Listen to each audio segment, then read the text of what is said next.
Yo, yo, yo, what is going on? You're checking out an all-new The RCWR Show. Lee Sanders here. We're coming at you Tuesday night of April 16th, 2019. I hope you all had paid your taxes. Death and taxes. That's for certain. In North America, death and taxes. Yes, please, seriously, all joking aside, I really hope you guys had paid your taxes because the IRS don't play that. They do not play that. Come on, come on. We got a fun show lined up for you all tonight. You know how we do it here on our Tuesday night edition, covering the latest in wrestling, entertainment, and beyond. We go a little bit all over the place, live on a couple of different platforms. Have at it, man. We are streaming live via the RCWR Show app, also streaming via the Spreaker app and the Spreaker website. Also streaming via Discord, so shout out to everybody that's going to be popping up in the Discord. We're also streaming on YouTube as well, so a couple of different outlets, man. Have at it. Of course, you can always get at me on Twitter, Facebook, Instagram. Use the keywords, the RCWR Show. So a couple of minutes removed from Smackdown tonight, as it was night 2 of the Superstar Shakeup. Not really much of a shakeup. I mean, with regards to some of the people that we're now going to be seeing as part of the SmackDown roster on a weekly basis. I'm a little bit on the fence with some of them, but I mean, we'll get into all that in just a little bit. I hope that the week has been very kind to you guys since last we were on the air with y'all, which wasn't that long ago. We were on the air less than 24 hours ago talking about night 1 of the Superstar Shakeup. And if you guys did not check that out, if you get done maybe checking out this episode, piggy on back and you can check it out. We pretty much just talk strictly Raw. That's all we talked about, the Raw Superstar Shakeup. So it was good. It was nice doing that. And for those of you that maybe did check out the Monday night show, let me know all throughout social media if you would like to see us make more of a comeback to Monday nights. And the reason why I'm putting that out there is because, you know, we've got SmackDown moving to Fridays this fall. And as a result of that, that pretty much leaves our Tuesdays wide open now. We don't really have a lead-in. I mean, for years, we never had a lead-in. I mean, since I've been doing the show since 2011, we never had a lead-in on Tuesday nights. We just came on. Now, conveniently over the years, okay, we had Impact or we had SmackDown. There was maybe one or two other things, but for the most part, Tuesdays has pretty much been a blank slot. So there is a part of me that's thinking about moving the show. If we were to move the show, I would not move it to Friday nights. You can forget about that. I would probably move it to Monday nights. I've had the missus poking me a little bit, saying, you know, some of your greatest accomplishments came from the Monday night shows. Remember when you used to do double duty? Maybe you should go back to doing the Monday night shows. Like, no, I don't want to go back to Monday nights. But more and more I'm kind of thinking about it. I am kind of getting that itch to maybe have the show move to Mondays. I mean, it's kind of touch and go, but sound off on social media. Let me know what you guys are thinking, if you'd like to see me maybe make a return to Monday nights on a more permanent basis, right? And if it were to happen, we'll definitely have an announcement come about way before the move of SmackDown to Fox even goes down. That I promise you guys. All right, so just to recap on some of the people that are now part of the Raw roster, I want to make sure I'm showing that some love here. So from SmackDown to Raw, your new Raw roster includes AJ Styles, Miz, Ricochet, Aleister Black. It's official. Aleister Black is now part of the Raw roster. A lot of us were a little bit confused, kind of wondering what was going on with Black. But if there was any hesitation whatsoever, WWE.com, they posted an updated list on their website earlier this afternoon that showed us Ricochet and Aleister Black were part of the Raw roster.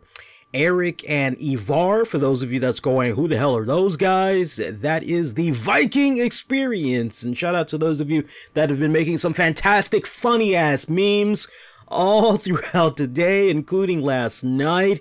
when we saw the Viking Experience, formerly known as War Machine, formerly known as War Raiders. Yes, those guys. Andrade Cien Almas, he can just be called Andrade all day long. I'm still going to call him Andrade Cien Almas. Zelina Vega, future WWE Hall of Famer, no doubt Rey Mysterio. Lars Sullivan, Jimmy Uso and Jey Uso, Naomi, EC3. That's a guy I really wished would have moved to SmackDown. Is what it is. Lacey Evans, Eric Young, and Cedric Alexander. All of those cats make up the Raw roster as part of Night 1 of the Superstar Shakeup. Now, I'll need to rely on some of you guys to give me the complete list of tonight's Superstar Shakeup, because I did spend about the last 45 minutes just jotting down some final mental notes on some of the stuff I wanted to talk about tonight. So if there are some names that I'm missing, please, at least before we get off the air, give me an updated list on who all has been drafted over to SmackDown. But the way it's looking right now, just from the few notes I took, we've now got Finn Balor. And with him, he's bringing the Intercontinental Championship, so that's pretty damn solid. We've got Bayley, Amber Moon. From NXT, we have Kari Sane. We also have probably the biggest acquisition to Tuesday nights, as far as the Blue brand goes, Elias. Yes, we got Elias, personally introduced by Vince McMahon himself, although I'm kind of led to the impression that, nah, that really wasn't the truest acquisition. And the truest acquisition was actually Roman Reigns. Roman Reigns is now officially part of the Blue brand, pretty much rounding off your list for SmackDown. Again, if there's any names I'm missing from that, please let me know. I believe that's everybody. But I know as the hours progress, for sure, going into tomorrow afternoon, there's probably going to be some more names that's going to be added on. Kind of like how EY just slid on in there from last night, right? Just boom. Where the hell you come from? Yeah, I was here the whole time. Okay, whatever, dude. But that's our SmackDown list. Look, you knew that with regards to Raw getting AJ Styles, you knew that that had to be balanced out. You can't just have AJ head on over to Raw and not feel that gap. You had to bring on over somebody, a big name. And for me, at least, I don't know how it was for you guys, but 3 of the big names I was eyeballing was Braun Strowman, Roman Reigns, Brock Lesnar. Those were the names I was looking at, and I was leaning more heavy. If I had to go in a particular order, I was thinking mentally, okay, Roman Reigns seems like a sure, bona fide deal. To the point I was actually putting that out there on social media last night. As soon as it was revealed that AJ Styles was coming to Raw, I said, you got to balance that out. Now you got to have Roman come on over. And some people felt, nah, Roman's safe. He ain't going nowhere. And now you see how things have pretty much played out. But in the order I was thinking, if not Roman Reigns, maybe Braun Strowman. If not Braun, then dead last, maybe Brock Lesnar. So the fact that it went in the Roman Reigns direction, I'm totally fine with that. I honestly am. This is a good refresher for Roman Reigns. Look, I will admit that with regards to Roman Reigns, you usually come across some people that will say, hey, I'm not a fan of Roman Reigns. Oh, I didn't like the way he was being rammed down my throat. What the hell? This guy's being force-fed to me like John Cena. What the hell? Me, I always kind of took a neutral approach to Roman Reigns. I was more interested in, okay, show me what you can do in the ring. I know there was that period where Roman Reigns had the silly nursery rhyme promos that was going on and everything. But, for the most part, when I look at Roman Reigns' run on Monday Night Raw, he had some good moments. He really did. But of all the superstars that have now come on over to the Blue brand, I am most ecstatic for Roman Reigns. And I'm ecstatic for Roman Reigns because this is a much needed clean slate. It's a much needed fresh start for him. We've seen him do so much on Monday nights. We've seen him become champion over and over and over again. And I kind of like the little bit of mystique that's coming about Roman Reigns right now, because think about it. One of the last times he was a World Heavyweight Champion, he had to relinquish that title because his leukemia had came back. And as a result of that, he needed to take some time off and try to fight that, right? So one could make the argument, oh, well, he was never beaten for that title, right? So I kind of like that mystique that's in the air around Roman Reigns, right? Now, some could say, well, you could have easily left him on Raw and just, yeah, you could have, but we've seen so much with that guy. When you really stop and think about it, he has bleeded Raw for years now, ever since he, Seth Rollins, Dean Ambrose have first came up the main roster as part of the Shield. Roman Reigns, pretty much all he's known is Monday Night Raw, right? So this is a nice change of pace. I welcome it. I can't wait to see all of the new rivalries, the matchups, the tag teams, all of that great stuff that's going to be happening for the following year, right? Or this year to come, right? Because we still got plenty to go in 2019. But I'm looking forward to seeing what Roman is going to be able to do on the Blue brand. I know we've got some people that's automatically saying, shit, well, with Roman Reigns now coming over to the Blue brand, this means that Kofi Kingston is now on borrowed time. His days as WWE champion are officially numbered. I get that. I get where you guys are coming from. Let me approach it from this standpoint, okay? It's safe to say that with regards to the quarterly segments, right? Whoever your champion is, whatever is happening during that hour, I would like to believe that the higher-ups in WWE, they're going to continue to pay attention to that. They're also going to continue to pay attention to, okay, well, tickets at the gates, how are we doing for these shows? When we come to this city, how are we doing? Trust me, if it don't make dollars, then it don't make sense. I'm talking about that common sense, okay? So I would like to believe that for as long as the magical carpet ride of Kofi Kingston as your WWE champion, as long as that magical carpet ride continues to just capture people's imaginations, which it will, I don't see Kofi Kingston being a 1, 2, 3 month champion. I don't see that happening, okay? Think about it. Seriously, do you realize the scrutiny that WWE would be under if after a month and a half, they took the title off of Kofi Kingston and put it on somebody else?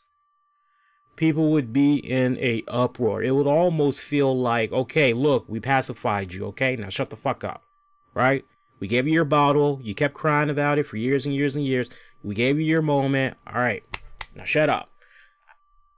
I would like to believe that WWE is a bit more diplomatic than that. I don't see them going in that respected direction with Kofi Kingston. I think when it's all said and done, Kofi Kingston, at least 6 months, is going to be holding on to that championship. At least 6 months.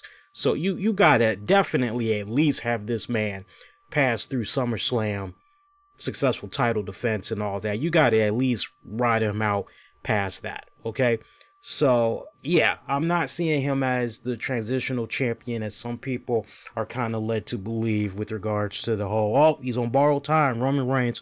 But there is that part of me that's looking at a cat like Roman Reigns and is also saying, okay, this is your backup plan, just in case things don't quite monetary wise go right with Kofi.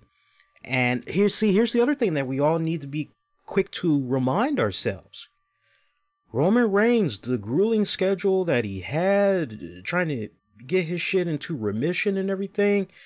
Look, this is a touch and go. apply this to the real world. I mean, hey, look, what these guys do in the ring, no different than what we see of our favorite athletes in basketball, in the boxing world, MMA world, football, you name it, right? Basketball, you name it, right? These guys they're blessed in the way that they are able to recover from some injuries, right?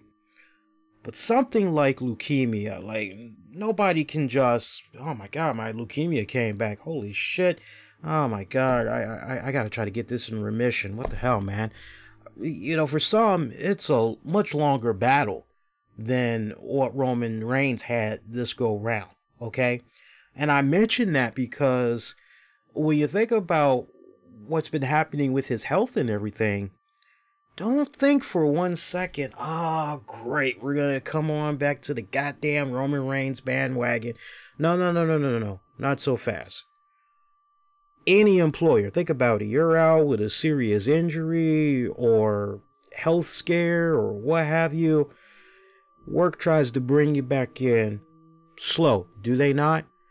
You have all that time off, and then when you're finally kind of ready to come back, they bring you in little by little. They give you little small tidbits of little workload here and there. They slowly bring you back into the fold until finally it's just wham, you're right back where you were before you got sidelined with your health scare, injury, what have you, right? So I would like to believe that with regards to Roman Reigns, it's still going to be one of those. I think they're going to go as slow with him as they did with Daniel Bryan.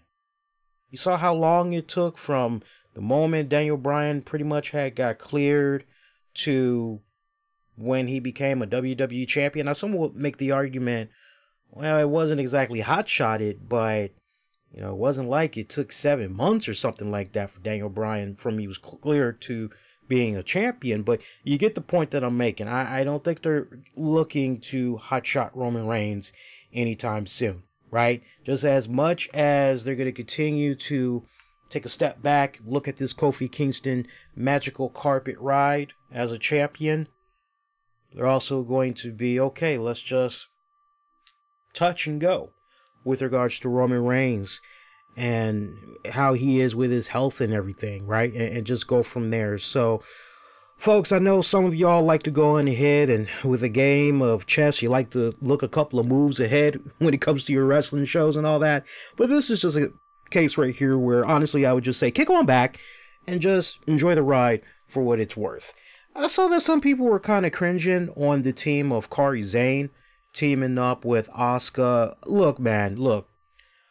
I said it on this show a couple of weeks ago, and I find it just eerie that it happened, but I had said, hey, considering everything that's going on with Asuka right now, if you don't move her to Monday Night Raw, try to give her a fresh restart, maybe you could at least have her team up with somebody, right? Because Lord knows, now that you have, and this was the argument that I made, I think I might have said this, it feels like maybe I said this, if not 3 weeks ago, maybe I said this about a month ago. I would have to go back and play the audio again, but longtime listeners definitely remember me saying this. I said, look, if I'm looking at Asuka, maybe one of the things that you should do is really try to help put that women's tag team division on the map. Now more than ever, that women's tag team division needs all the help that it could get.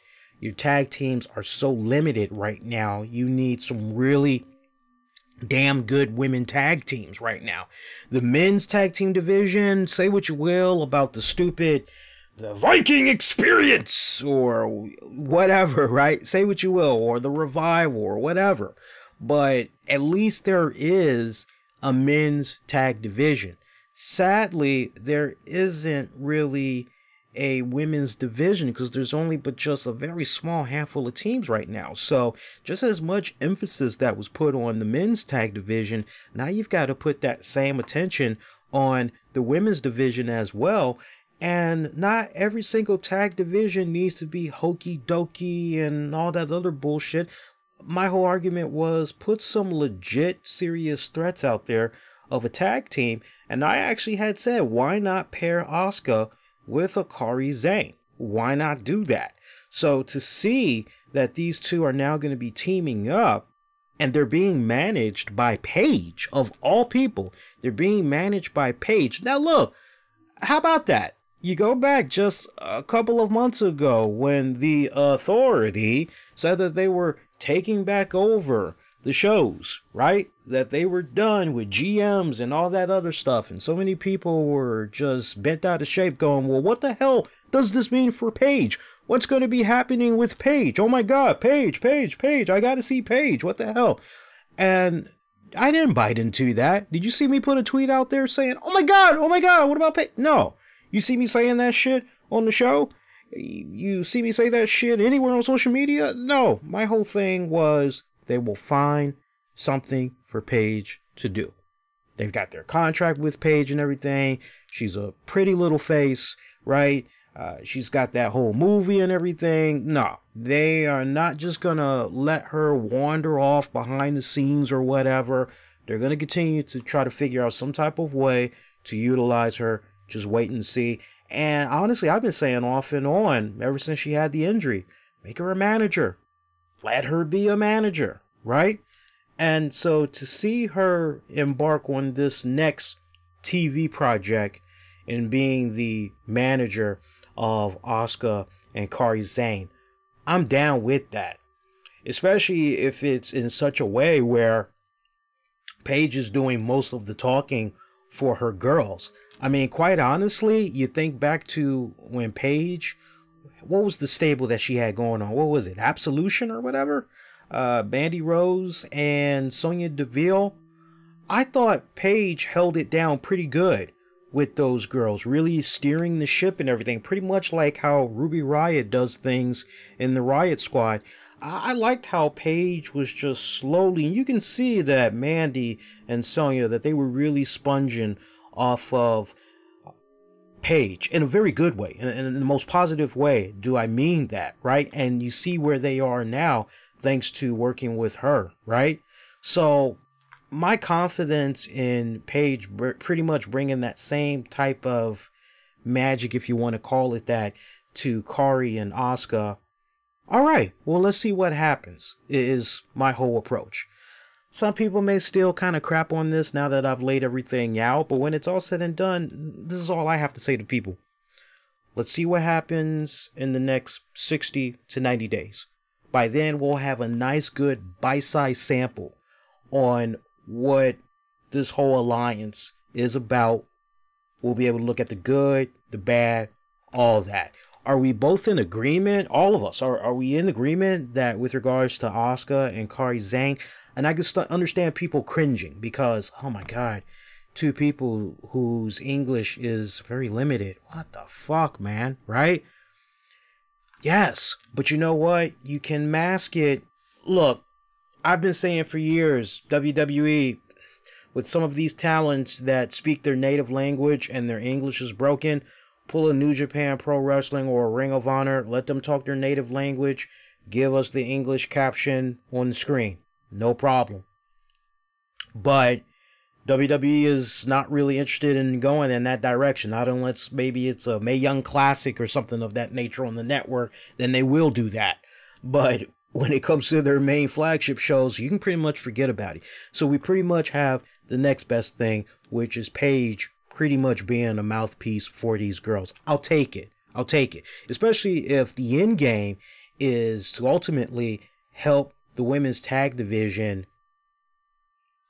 be renowned, is to help really put the women's tag division on the map, right? If not have it equal to the men's tag division, make it better than the men's tag division. I'm down. So let's just wait and see. 60, 90 days. Let's come on back together and let's compare notes. We'll be able to really get a good idea where this tag team is heading.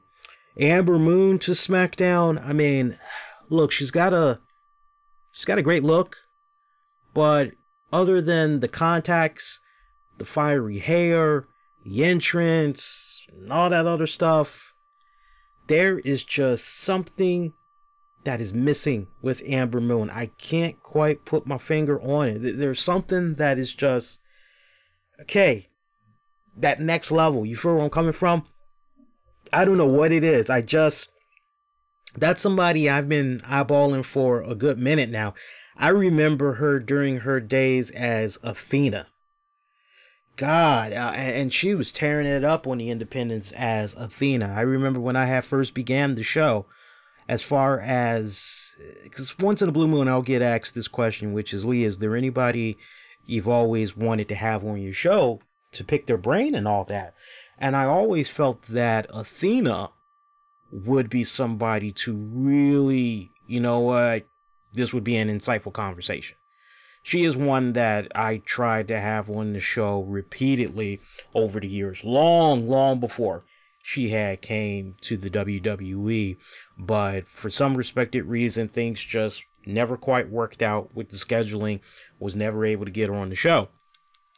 But she was one that I believed early on when I saw her. You know, she was tearing it up over in Booker T's promotion and everything. Remember, she got her training and all that from Booker T's school. She was one I felt, yeah, this girl's got it. Yeah, we're going to be seeing and hearing a lot of good things about her. And you know what? For where she is at this juncture of her career, she's doing pretty damn well for herself. I got to give her that credit. But it's like, okay, you made it to the dance, but something, she's not breaking through. And is it the in-ring? It's not the in-ring stuff. I don't have a problem with the in-ring stuff. Like, if you were to probe me more and try to get down to the heart of the matter, I think, for me, the connection with the crowd, it's just not really there. It feels very, well, we're not really sure what to make of you. You know, it feels kind of like that. It's not even a, oh, well, we're going to tolerate you because you're coming out here to grace us with your appearance. It doesn't even feel quite like that type of vibe. And it's been feeling that way for quite a long time now, right? Now, if you were to ask me if I felt the same way when I was checking her out down in NXT, I would say to you guys, in NXT, I didn't quite pick up the vibe. And, you know, it's so interesting because when I play NXT in my mind, you think about the crowd reactions that people give to some of these cats on the NXT roster. You look at these NXT shows, it just translates so well. You're like, wow, man, this girl, this guy, they really have a freaking following, eh? Man, listen to that crowd. Wow, just imagine if we were to eventually see them up on the main roster. Man, they probably would do pretty damn well for themselves. But, you know, you kind of learn over the years that it doesn't always translate to success. The reactions that you see and hear for one star on NXT, it doesn't necessarily mean guaranteed that's what you're going to be seeing with them being called upon the main roster. Amber Moon is definitely one of those individuals, but I think if I was able to just pull Amber Moon to the side as far as, hey, here's a pet project, here's something you should kind of play with a little bit more, see if maybe you can kind of master it a little bit, I would say, and it's a recurring theme I notice I've been saying on the show as of late, work on better connection with the crowd, interacting with them more, getting them behind you and really making them believe in you, believe in your brand, believe in your product. I mean, she's not getting booed. That's a good thing. She's supposed to be a face, but I mean, she's not really. I mean, come on, think about it. When was the last time you remember a top female babyface getting their ass beat and Amber Moon came to the rescue and got a massive pop from the crowd? Yeah, it hasn't happened. And if they did do something of that nature, she didn't get the pop, right? And I like what Okuno is saying here. He's saying Amber needs to drop those red contacts. We still don't know who or what and Amber Moon is. Yeah, you know, I mean, I'm not really tripping over the contacts. I'm not. Because I mean, when I just look at the overall stage appearance, combine it with the music, and I mean the music has a Evanescence type of vibe to it, and I personally never could get into Evanescence, but I respected them as a band. They just weren't my cup of tea. Now I don't want somebody saying you hate female lead vocalists in rock bands. No. Hey, Joan Jett. Love me some Joan Jett, all right? Love me some Courtney Love, just to name a few, okay? Janis Joplin, just to name a few, all right? No, just, I never particularly cared for Evanescence, but Amber Moon's whole entrance, the theme, and just, all that is clicking. What's she doing in the ring? All that is clicking. It is just the connection to the crowd that she's got to work on better. That would probably be, if I could sidebar her and just give her a little bit of a pep talk, that would be it. You know, play around with the crowd a little bit, try some things, get them, get them in your favor or whatever, but we'll wait and see how that plays out. Bayley is now part of the SmackDown Blue brand. Bayley, look, now you can't help but wonder, so what does this mean for Sasha when it's all said and done? Doesn't look like Sasha Banks got drafted. So Sasha's down on Raw. Bayley, out of everybody, I expect big things to happen for Bayley in 2019. I would love to see 2019 be the year that Bayley really breaks through. Now, call me a dreamer. Maybe I'm just being a little bit too optimistic with regards to Bayley. But for me, if there's anybody that I felt, hey, put them on SmackDown, they would thrive better on SmackDown. Long before Bayley even came up the main roster, she was one I always felt, give her better seasoning, put her on the SmackDown roster, let her really break in from that show. And then if everything's really clicking, then have her come on over to the flagship show. Having her be on Raw kind of did a little bit more harm to her than good stock-wise, okay? So, but we need to be done with this whole Bayley coming out and giving these somber promos and everything, right? Every single time. Okay, just hear me out for a second. And I'm not taking a shit on Bayley, so I don't want Bayley fans to come at me. You bastard! But just feel me for a second.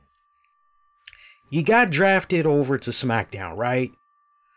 Okay, we're talking about new opportunities. We are talking about new challenges. We're talking about new rivalries. All of that good stuff, right? Okay, so if you get drafted over to another show, you shouldn't be coming out there, don't you think, sounding all somber and everything as you're cutting your little promo to Becky Lynch. Go back and watch Bayley's promo. It was somber as fuck. I couldn't help but say, who the fuck died? Did she have to euthanize one of her puppies or something? What the fuck is going on here, right? Who died? Seriously. I'm expecting her to come out there. Montreal, what's going on? Oh man, it's so great to be here on SmackDown. It's great to be on this brand. I had so many great moments and opportunities over on Raw. Half of those was with my former tag partner and Sasha Banks. And man, hey, I'll always appreciate that great alliance that me and Sasha Banks had. Hey, Sasha, no matter what brand we're on, we're always buds. But you know what? Here I am, flying solo. I gotta say, it feels pretty good. I love challenges. I really do. I love new opportunities. And Becky, I see two opportunities that's over your shoulders. I'm eyeballing those titles, and I gotta tell you, one of those or both of those will look pretty damn good on me. I mean, where's the energy? Where's the enthusiasm, right? So, if anything, with Bayley, I need to see more, because she almost comes out like fuck it, and I'm going to start calling her that until I see her pick it up with her promos. But she's coming out, just playing back her promos all the way up to now. Her promos, she comes off like fucking Droopy. Droopy, the little fucking cartoon dog, it comes out there, hello, all you happy people. I mean, that's just how it is with her. I'm just going to start calling her Droopy. because that's what her promos remind me of. Fucking droopy. Don't know about droopy? Daily Motion. Google that bitch. That's your best friend. But maybe it was scared. Aquino, I don't know. Maybe it was scared, but it's a recurring theme. It's a recurring theme of, I won't say scared, maybe lack of confidence. I mean, you could almost make the argument that, damn, for all the time that she's been up on the main roster, she still comes up a bit uncomfortable on the microphone still. You know, you can almost tell she doesn't really like doing it, and she still has the butterflies, and she's trying to find her way through all of that, right? I get it, and if that's legitimately the case, I get it. I understand where she's coming from. You know, look, you think this shit that me and my colleagues do every single week, where we got to get in front of a microphone, somehow bring the energy, bring the passion and all that, you think it's easy for us? Hell fucking no. Sometimes it's, okay, how am I going to do this? And then for some weird reason, for some of us, and some of my colleagues will definitely tell you this, there is something about being live. Pre-recorded, yeah, that's easy to do, and you can just hit that pause button and, god damn, I didn't mean to say that. All right, let me edit that out. I'll say this instead, right? But when you're live, you got the uncut, you got the uncensored version. I mean, that's where you really thrive, because you have no control over what the hell is going to come out of your mouth. You have maybe an idea of what you're going to talk about, but you're just full throttle. It's just live. You're there. You're in the moment, right?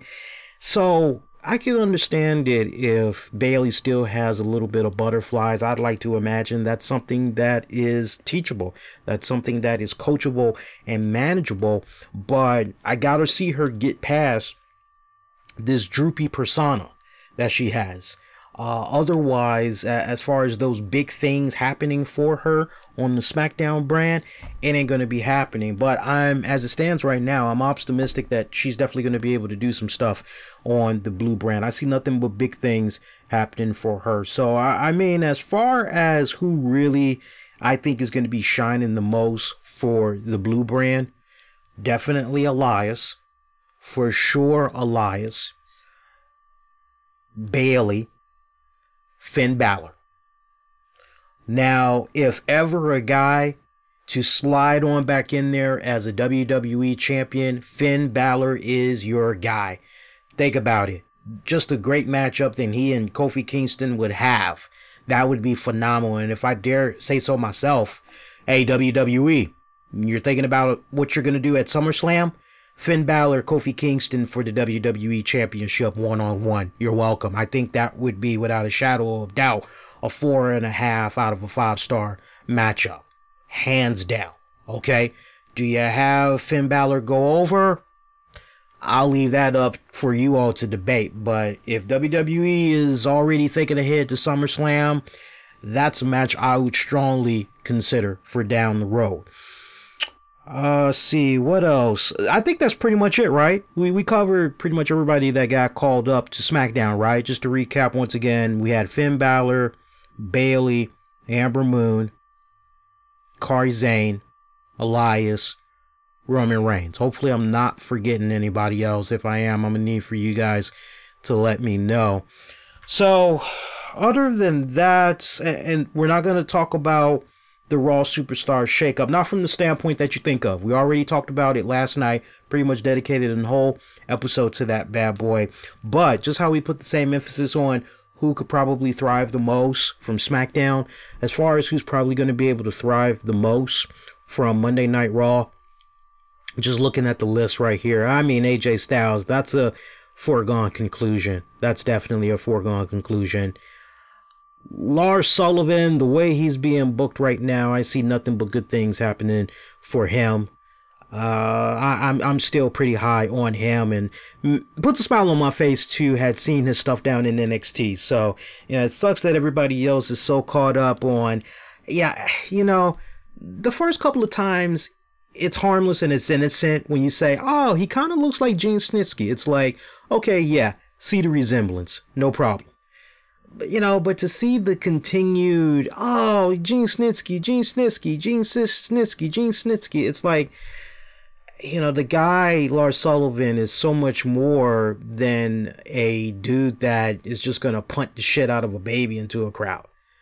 He is. And I really, really wish that people would give him an opportunity, because it feels so dismissive that people are doing the Gene Snitsky comparisons, because, you know, you're almost kind of dooming him. If you stop and think about it, you're almost kind of dooming him by saying that, you know. And if you just want to say, no, I mean well by Snitsky and everything, it's just that he does kind of look like him, the bald head and the beard and all that.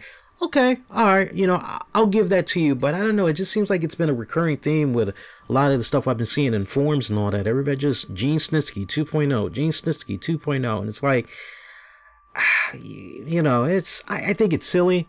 I really do. I mean, to each its own, but I personally just think it's silly. My whole thing is, look, putting the looks to the side, let's see what the person is able to do in the ring. I'll give you a perfect example. I didn't see anybody else talking about this, right? I don't see anybody else talking about this. Longtime listeners will remember this, and shout out to Aquino, Buddy Murphy. Buddy Murphy was another one that had got drafted to SmackDown. Lars Sullivan is kind of confusing, because on the one hand, according to the WWE.com website, they said that as part of the new Superstar Shakeup, Lars Sullivan is now part of Raw. But now we saw Lars Sullivan on SmackDown as well. So we need a little bit more clarification from WWE on what's going on with Lars Sullivan. And the reason why I say that is because by WWE's own .com website, they've got Lars Sullivan as part of the Raw roster. So unless there was some type of a supplemental draft, or unless, you know, there was some type of a trade that maybe we don't know about, we didn't hear that on SmackDown tonight. So unless Lars Sullivan is doing double duty, you got me, folks. I really don't know. We'll have to see what happens with the next batch of shows coming up. But Buddy Murphy from 205 Live, he's going to be part of the SmackDown roster as well. Look, off the break, have him feud with my man Ali, Mustafa Ali. They got history and everything. I'm a sucker for that. All right, there's a rivalry pretty much. There's a history already there associated with the whole 205 and all that. Let those two feud. That'd be a good way to properly introduce Buddy Murphy to the main WWE roster and its fans and all that. I say go in that direction. I expect big things to happen for him as well. Looking at the Raw side of things, Aleister Black, I see nothing but good things happening for him. Miz is a wild card. And I said this on social media. Every single time Miz has built some type of momentum on SmackDown with whatever opportunities that he's given, and he all of a sudden gets that white hot hand. All of a sudden he gets yoinked, he gets applied to Raw, and then he gets lost in the shuffle. Every single time. History has shown that. Don't believe me? Just go back. History has shown when Miz has been associated with SmackDown and he's really been able to thrive over on SmackDown, and he is just, people are talking about him, all of a sudden goes over to Raw, lost in the shuffle. So for me, Miz is a serious wild card right now. I'm really, really on the fence about Miz. If you'd have left Miz on SmackDown, I'd be fine. But him on Raw, that's a big question mark right now. But Aleister Black, AJ Styles. See, looking at the rest of this, already put over Lars Sullivan. Eric Young, Cedric Alexander. Sorry, boys, but EC3, I'm sorry, my man. I don't see nothing. Not right now. I don't see anything for you. Maybe Andrade. Maybe Andrade. It's kind of nice how all the couples were able to stay together too, with the exception of freaking Andrade and freaking, all I was thinking was Big Chess. I'm so sorry. That's like the first thing that came into my mind, because I'm going, what's her name? And John just said Big Chess. Charlotte Flair. That's fucked up. I'm so sorry, guys. I'm so sorry. I meant no disrespect, Charlotte. Yeah, as far as the couples go, it looks like Charlotte and Andrade, they're the only couple that was not remaining together. So that's kind of sad. Hopefully they'll be able to work that out. Yeah, that's kind of tough when you're in a relationship, and right? Man, more power to them. Hope it works out okay. Just looking at these other names here. There's nobody else that's really jumping out. I think Rey Mysterio is pretty much going to be one of those utility guys, one of those enhancement guys. He'll get in his spots here and there, right? His stock won't decrease that much as far as losing. But, you know, I think Rey Mysterio, it's good that you have him on the Raw side of things, because him, AJ Styles, and Jimmy and Jey Uso. AJ Styles, Rey Mysterio, because you need those in-ring generals, right? You really need those. So it's actually good that Raw has those. The tag team division, as far as whipping it up into shape and all that, is good that you got the Usos there. It's actually really good that you got the Usos there. I'm looking at Naomi on here. I'm not really seeing anything. Alright, so that's pretty much the Superstar Shakeup, yeah? Let's dive into some other stuff. Hey, we got the NBA playoffs that's on right now. I am keeping track of one of the games that's on right now. We got the Western playoffs, round 1, game 2 right now that's going on between OKC and the Portland Trail Blazers. Right now, OKC 31-26. It's second quarter. We got about 11 minutes left before the first half is over. I'll keep you guys posted on what's going on with some of the game scores and all that throughout the broadcast. By the way, for Golden State Warriors to blow that game last night against the Clippers, how do you blow a 31-point lead? How do you do that? And apparently we haven't seen anything like that in the playoffs happen, not since like 1989 or whatever. Not to go all basketball for 10 minutes, but let me tell you something. As somebody that was born and raised in Chicago, I grew up on the Bulls. I remember the Jordan three-peat, you know, 2 times basically. I lived through the Lakers and them three-peating and everything. Let me tell you something. If Golden State Warriors does not three-peat, they've got nobody to blame but themselves, because from what I saw of that game last night, it was almost like dissension from within. It was almost like, yeah, Golden State, you all are your worst enemy. There is so much just fracture right now amongst you all. It's not even funny, right? Everybody's just and I want to go do this, and you know, I want to go to New York, and I'm done with this team, and you know, there's a lot of eyes going on. To blow a 31-point lead, that's inexcusable.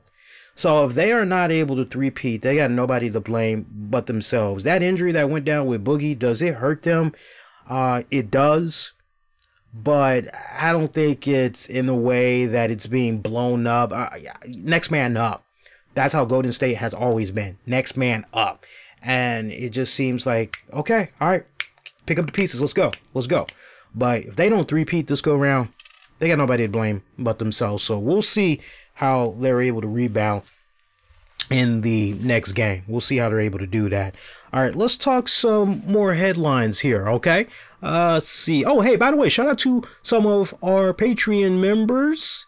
Remember, man, patreon.com/RCWR Show. Little as $5 a month, you get to check out bonus audio, video content you won't be able to find anywhere else.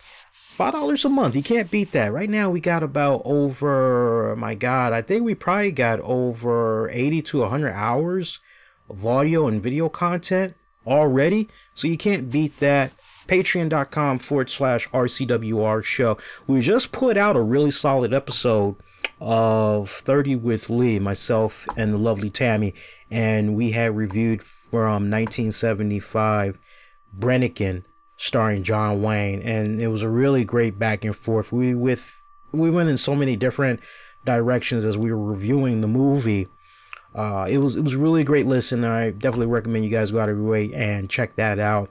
But shout out to our Patreon members, Michael Wolf, John Davis, Joel Raymond Jr., and shout out to my good friend Anthony Missionary Thomas of Wrestling Soup. So let's dive into some more headlines here. Hey, look, as far as honorable mentions of those that did not get drafted, that, you know, maybe should go back to NXT, or maybe they should be let go or whatever. I kind of wish that Dana Brooke would go back to NXT or be let go. Preferably let go, but powers that be, they see something in her and they just, right? So I wish of all the people, that's one that really, you know. Also, I'm a sucker for Shayna Baszler. I just keep saying, where do you go with Shayna from here? Just every time you turn around, Shayna gets it. Everything is clicking with Shayna Baszler. I'm so ready for her, Jasmine Duke, Marina Shafir. I've been ready for them to get the call up already. And it sucks that, as far as honorable mentions go, it sucks that we haven't seen them get drafted. I'm very surprised that the Undisputed Era did not get the call up as well. I would have loved to have seen them get the call up. I think they would have thrived more so on NXT. Can you guys just bear with me 1 second? My allergies are kicking in again. I actually dusted this studio over the weekend, and I took most of the dusting out of here. But so it's no longer the studio. It's just now I kind of think I have maybe it's a sinus infection or some type of a head cold that's going on. But I got to blow my nose real quick. Bear with me a second here.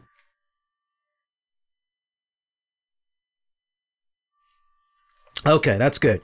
Yeah, but you know, I was really hoping that the Undisputed Era would maybe get the call up. And like I said, SmackDown, I felt they would have thrived more so on their run roughshod. Just, oh my God, can you just imagine Adam Cole and them just getting the one up over a weakened New Day right now? Well, for the time being, they got Kevin Owens, right? But you can only take a step back and say, yeah, how long is this alliance between New Day's Xavier and Kofi?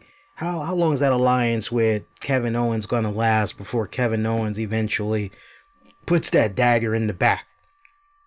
He's waiting for that right opportunity to strike. You could just see it in the story, right?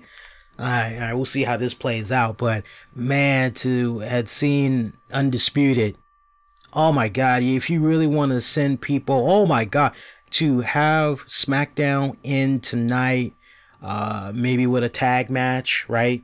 3 members of the New Day, or rather, the 2 members of the New Day teaming with KO, and they face Nakamura, Rusev, Cesaro, and it ends with Undisputed Era popping up and beating the holy shit out of those cats. That would have been interesting. That would have been very, very interesting. Got a little bit of breaking news. Shout out to Kono, or Double A. I'm going to start calling you Double A, brother.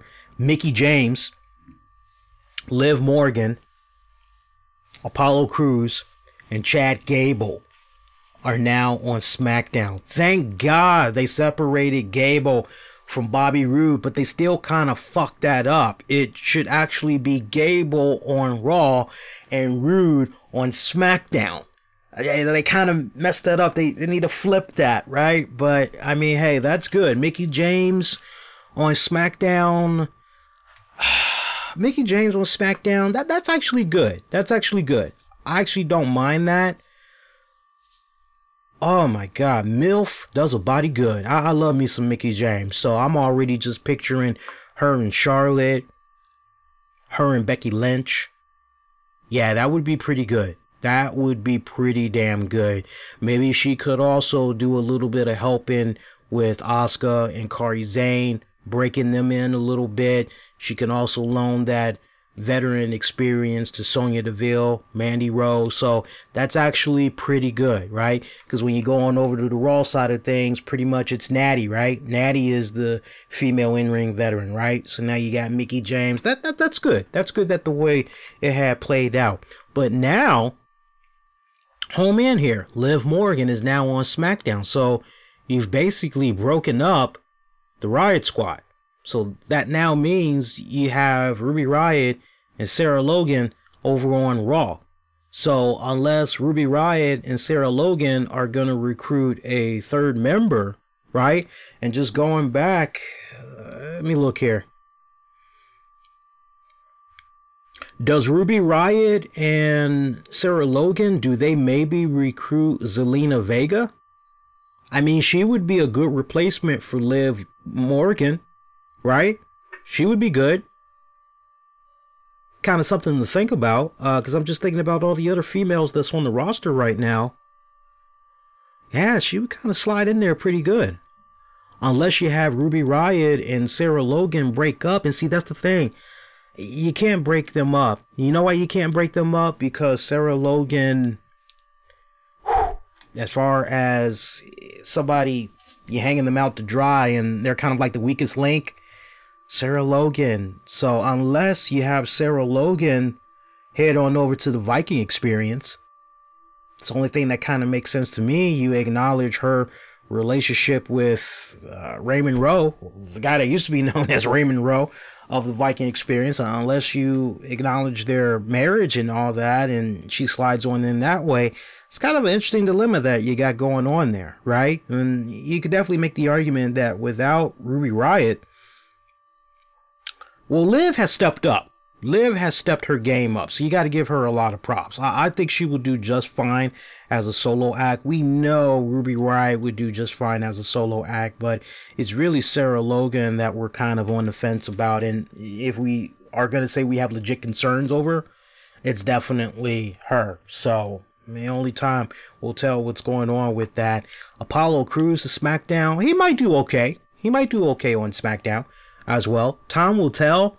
You know, but it's Apollo Crews. What more can I say? It's Apollo Crews. So look, biggest piece of news that had came about since last we were on the air, all this stuff that's been going on with Sasha Banks. I'm sure you've probably heard it, you've read about it, Lord knows, all the other podcasts, and I can only imagine the amount of people that were, Sasha Banks quitting WWE, subscribe, oh my god! Well, proud to say we didn't do that shit over here. We didn't bite that bullet. Not one tweet, not one Facebook post, not one meme, not one GIF, nothing Sasha Banks related. Over the years, I have just grown very fond of the notion, you know what, man, that's nice, but let's wait and see. Let's wait and see. Let's try to get a little bit more information. Yeah, you know, it's so easy. It's so easy to just latch on to a story and just, right? And I had to tell myself a long time ago, okay, well, wait a minute now. What's my end game here?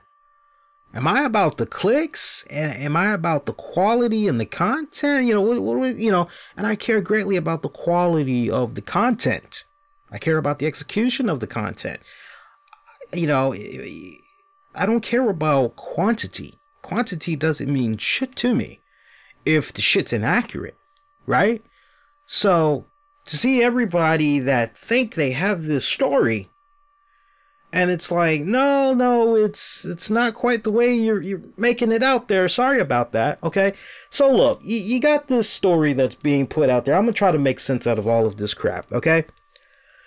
So you've got this story that's put out there that Sasha Banks and Bayley were legitimately upset when they found out the finish for their Fatal 4-Way tag match for the women's tag titles at this year's WrestleMania. When they found out the finish and basically, yeah, you girls, you ain't going to retain those tag titles. They were pissed off. Now, you know what?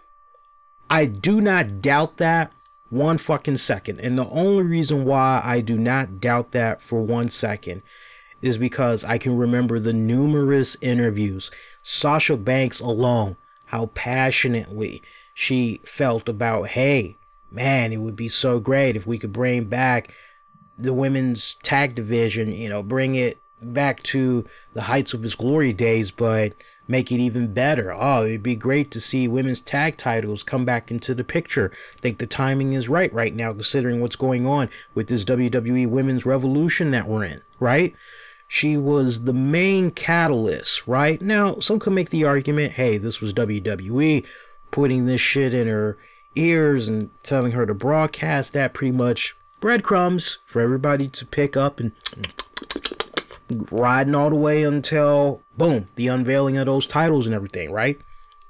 But there's a part of me that legit believes Sasha Banks was behind this, because for her, hey, man, look at what me and Bayley are going to be able to do. We're going to be part of something very special. We're going to be part of something that's monumental and something that all of the women on our roster will be able to be really proud of. Look at what we're doing here in the WWE. We've come such a far way from the whole Divas era and all that. Look at where we are and look at what we keep doing here. Oh man, this is going to be great. Can't wait.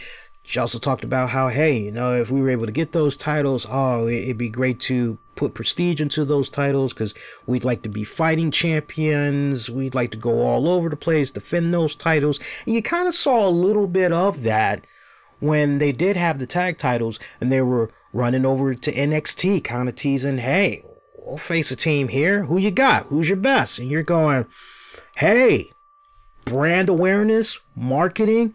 We're having them go around each brand like that. We're going to have them go to SmackDown, Raw, NXT. We're going to do them like that. Oh, yeah. Fuck yeah. Sign me up. I'm down. So I believe Sasha Banks' heart, as well as Bayley's heart, was definitely in the right place. I want to more so focus on Sasha. So, yeah, to go into WrestleMania and, oh, hey, we're going to take the tag titles off of you. What the fuck? We just won these. That's like a short-ass reign. What the hell? We got so much work that we need to do. Blah, blah, blah, blah, blah, blah, blah, blah, blah. Yes, I will legitimately bite into the notion that Sasha Banks was probably upset. I mean, who wouldn't be? I mean, put yourself in her shoes for a second. You're passionate about something and, you know, you really feel that, you know, hey, with my participation in this, with my input and, you know, just the way things are going, you know, look at where we're ultimately going to be able to get this. All this hard work, the payoff, all this, it's going to amount to this, right? So I legitimately do believe that Sasha, yes, hands down. Now, this shit about her and Bayley, they could be seen crying a fucking fit after they lost the titles, and then they were crying a fit at their hotel room. I'm not buying that. That sounds like a load of bullshit. You're trying to tell me two grown-ass women in their, you know, mid, kind of late 20s or whatever, you're going to tell me that they were throwing temper tantrums like a 2-year-old out in public? If there's one thing that all of these female and male wrestlers care about, their name, their brand. They care about it tremendously, because when it's all said and done, this is how they're able to get whatever opportunities that they're able to get. Endorsements, sponsors, you name it, okay? So to have that type of stigma be put out there, that you're throwing a temper tantrum because you didn't get your way.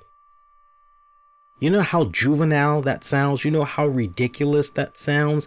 That will put you in a position where, well, shit, I don't really want to work with this person, because if they're going to be acting like that, I don't really want to have anything else to do with them. So, yeah, bye. Right?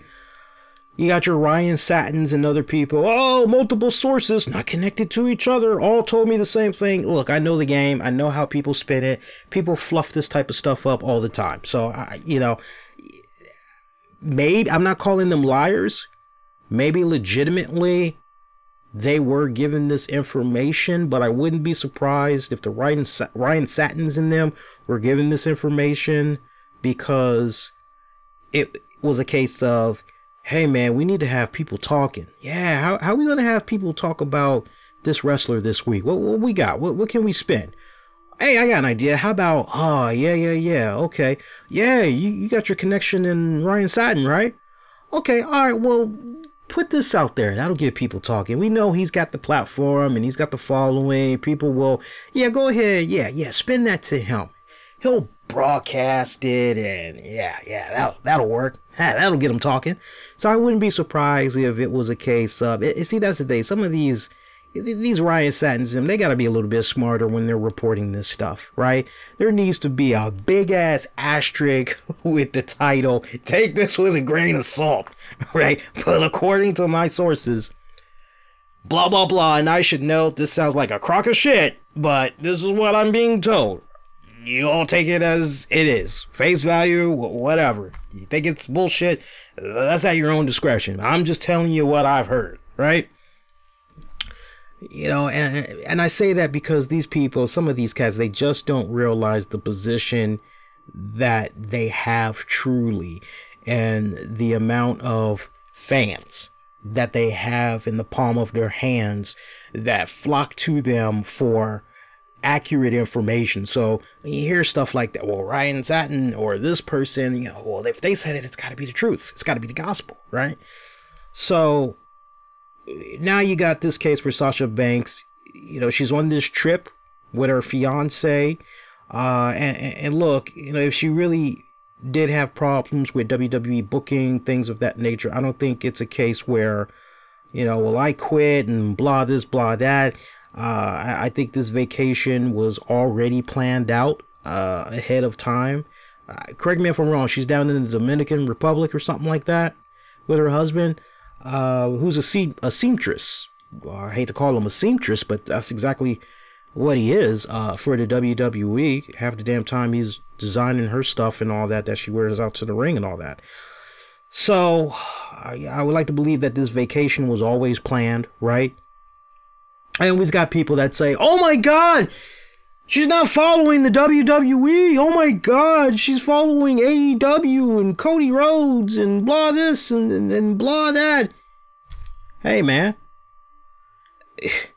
if people want to get you to talk about something, if they want you to think a certain way, there's easy ways to do that. And y'all need to realize by now that WWE, man, they love playing the social media game. If there's one thing that WWE has done a phenomenal job in fucking, man, they got this shit down packed. It's social media. They are able to make people think and feel and react a certain way and pretty much go from there. Okay? I mean, this would be no different than, oh my God, Russell Wilson is following the Washington Redskins on Twitter. What the fuck does this mean? Does this mean that there's dissension between Russell Wilson and the Seattle Seahawks? Does this mean that Russell Wilson is gonna eventually head on over to the Washington Redskins? What the fuck does this mean? What's going on? What's going on? Russell Wilson unfollowed the Seattle Seahawks on Twitter and he's following the Washington Redskins. What does this mean? Y'all gotta realize when shit is just to get you all talking. All right. And I know there was a tweet that Sasha Banks had put out. I don't know if somebody can jog my memory, but she said something about marks and she hashtag Raw, SmackDown and some other stuff. And you're going, she's playing the game. She is playing the game right. Look, let's just say hypothetically speaking. Let's say hypothetically speaking, Sasha Banks legitimately does not like some of the things that's been coming about for her in the WWE. To that, I say, you know what? I'm sorry to hear that. But Sasha, not for nothing, but when you first came up to the main roster, my God, man, you had the rocket put on your back and, man, they gave you so much fucking love. It wasn't even funny. And then you think about the great Hell in a Cell match that she had with Charlotte Flair. A load of firsts that came about just between she and Charlotte alone. I still remember the infamous one-on-one match that they had to close out Raw. I think it was a non-title matchup, if I remember it right. I'll have to rely on you guys. Sometimes my memory gets a little bit fuzzy, especially as I get older and older. It gets a little bit fuzzy. But I definitely remember there was a women's championship match that had closed out Raw between those two. And I want to say Sasha had won that, but don't quote me on that. But they did so many great moments together. You know, her and Charlotte, they did a lot of firsts. Pretty much setting all the stones up in place to pretty much where we are now with the women's tag titles and all that. She had a lot of great moments for her career, and she's not even 30. She's still nowhere near 30. Okay? Add on top of that, you want to talk about raising your stock. You want to talk about increasing and expanding your brand. Having a match with Ronda Rousey, who gives a fuck if it's win, lose, or draw? Just the fact that you can get in there and say, hey man, I have faced Ronda Rousey. Not good that looks on your resume and all that. You know how good that looks for your stock and all that, right? It's good. It's good. So she has had a lot of great moments. Hey, legitimately, maybe she liked this whole idea with the women's tag division and the titles, putting a lot of prestige into it, being defending champions, holding on to those titles for a while, and basically it being a big deal when they finally do lose those titles. Hey, if there was a part of her that was really that passionate about everything, and she ain't like the way the hand was dealt to her by the WWE, and at some point she legitimately did say, you know what, fuck this, WWE, I'm done. Y'all are stupid. I don't get your booking. I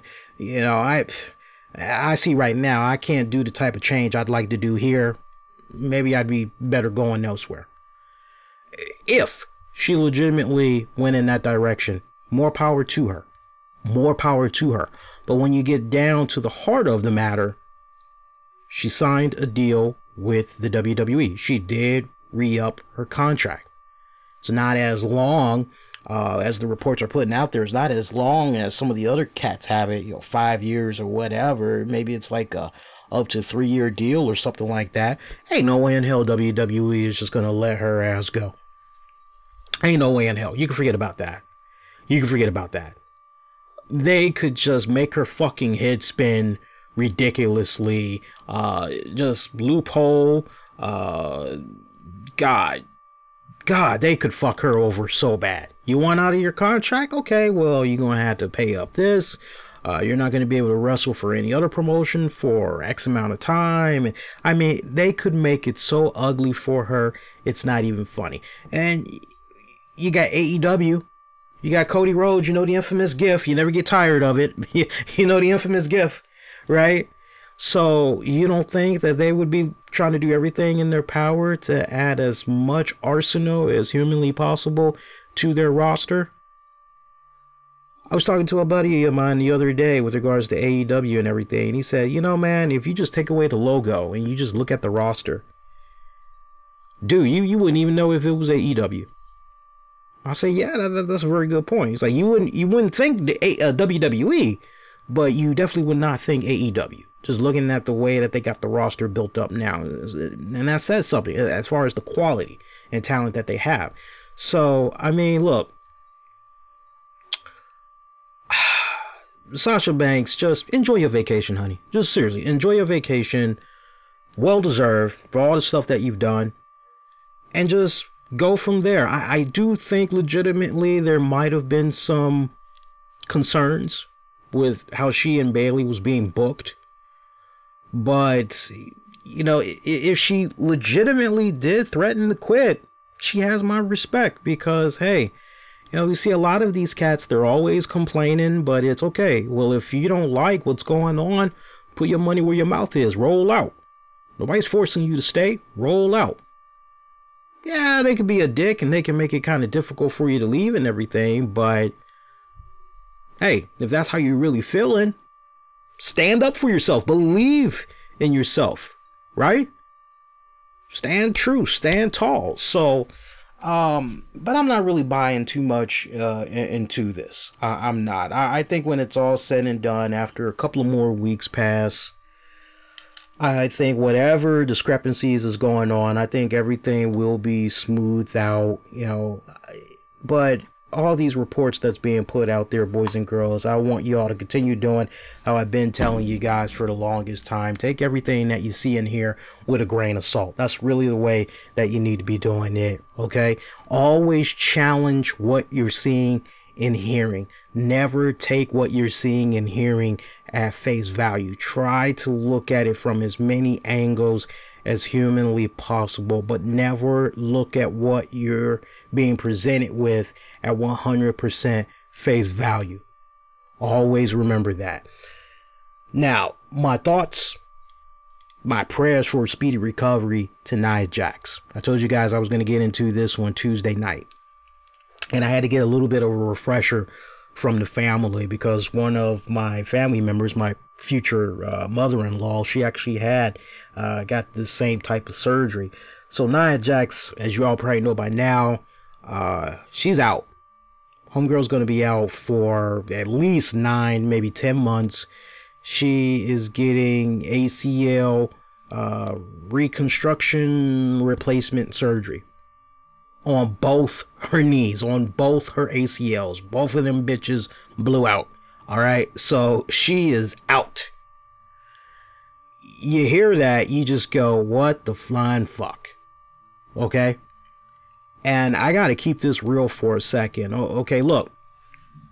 Now, as far as her whole recovery and all that goes, it is going to be about 9 to 10 months. Now, my mother-in-law had an issue with one of her knees, and she had to get knee replacement surgery. Now, look, my mother-in-law, she is not an athlete in any type of way, so please don't hit me with the whole, oh, but she's not a wrestler. I bring it up to basically relate to the recovery time and all that other stuff, okay? That's the connection. And I tell you, when she got just one of her knees replaced, because the doctor had told her, hey, look, eventually you're going to need to get surgery on this other knee. The way it's looking right now, this other knee is going to need to be reconstructed. You're going to need knee replacement surgery. And you say, okay, well, you know, hey, if it's okay right now, I'll just do what I need to do. I'll worry about it at a later date. Let's go on ahead and let's take care of this knee now. And so that's exactly what had happened.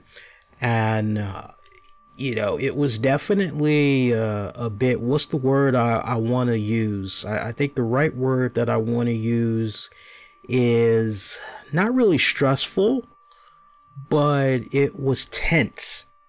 It was tense after she had got the knee replacement surgery, because the rehabbing, you know, the rehabbing sucked, because at first she was doing rehabbing at a facility, and the service that she was getting, it was piss poor. Even my girl was like, yeah, I don't like the way they're doing my mom. Yeah, we're done. We're just going to have somebody come to the house for her rehabbing. And so I would say the first 3, maybe 4 months was straight up rehabbing. She could not do anything on her own without assistance. And that had included going to the bathroom. You know, not I mean, she could obviously wipe her own ass, take care of her business and all that. But as far as, okay, you know, get you out of the bed, you know, okay, here's your walker. So you could, we had to get one of those special type of walkers that had a toilet. Y'all know what I'm talking about. You know, that way you don't have to sit all the way down just to pee and poop. You could pretty much just do it as you're, you know, technically standing, you know, with this type of stroller that has a high, kind of like a high toilet seat or whatever. No bending is involved. So the first 3-4 months, just the rehabbing alone, it was grueling. But then after the first 3-4 months, she could slowly start to do things on her own. I know for the first 3 to 4 months, because we have stairs here at this house. We have a 3-level house. And she did not do the stairs, any stairs at all for the first 3-4 months. You know, it was tense. It was tense, let me tell you. So just imagine the position that Nia Jax is going to be in. And she had to get both her knees replaced. Okay. Ooh, that's crazy. That's just crazy. Okay. So at least, you know, if you were talking 3-4 months just for one knee, I would imagine it's going to be at least 6 to maybe 8 months just to take care of both of those knees.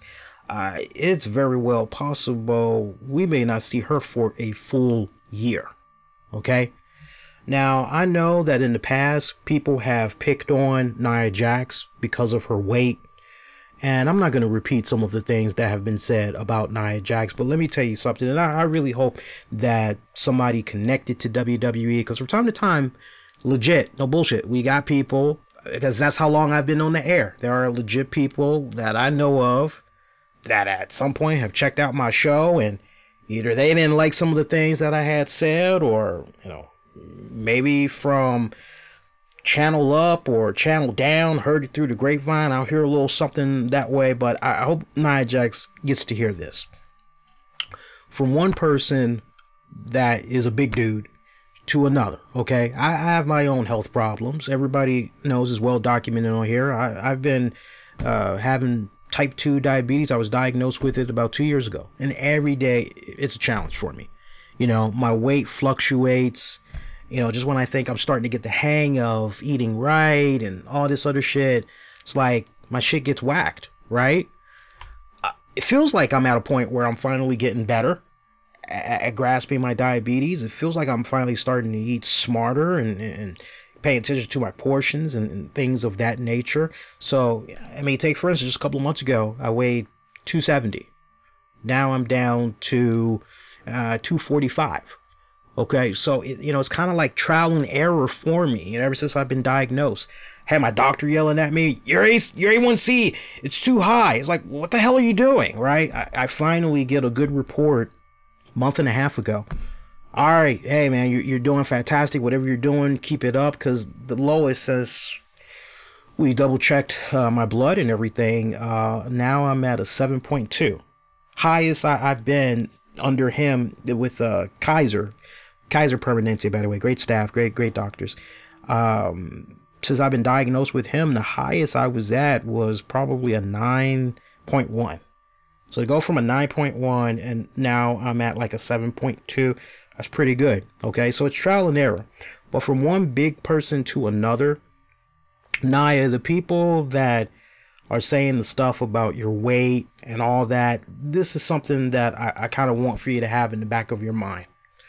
The fact that you are getting the type of surgery that you're getting, probably have already got on both knees. Lord, your weight, the amount of weight that you've been carrying all this time, right? That's not good for those legs. And ultimately, that's why you had the type of problems that you were having. Now, let's look at Nia Jax's style in the ring. She's pretty much a powerhouse. She's not doing any fucking... Stop and really think about it. Really think about it. She's not doing any fucking hurricanranas, right? She's not doing some fucking moonsault or 450 splash or suicide dive in between the ropes, right? She's not doing Shining Wizard or some bullshit like that. Double drop kick, right? Double barrel drop kick. She's not doing any of that goddamn shit. She's pretty much doing clotheslines, suplexes, headlocks, submission holds. She's doing things of that nature, grabbing a kendo stick or a foreign object, whack, whack, whack, whack, whack, whack, whack, right? That's pretty much it. She's pretty much like a powerhouse, the way that she's been operating in there, okay? But the amount of weight that she's been carrying all this time, right? Poor nutrition, poor dieting. Add on top of that, okay, oh yeah, and by the way, I'm going to need for you to go in this ring and I'm going to need for you to bounce off the ropes. And, you know, just even at the style that I just described, you're putting even more, because of that amount of weight, you're putting even more wear and tear on the body. And eventually, that's what happened with her knees, guys. Eventually, the knees just said, we can't take this. We're sorry, but we tried, but we got to throw in the towel. It's too much. It's too much.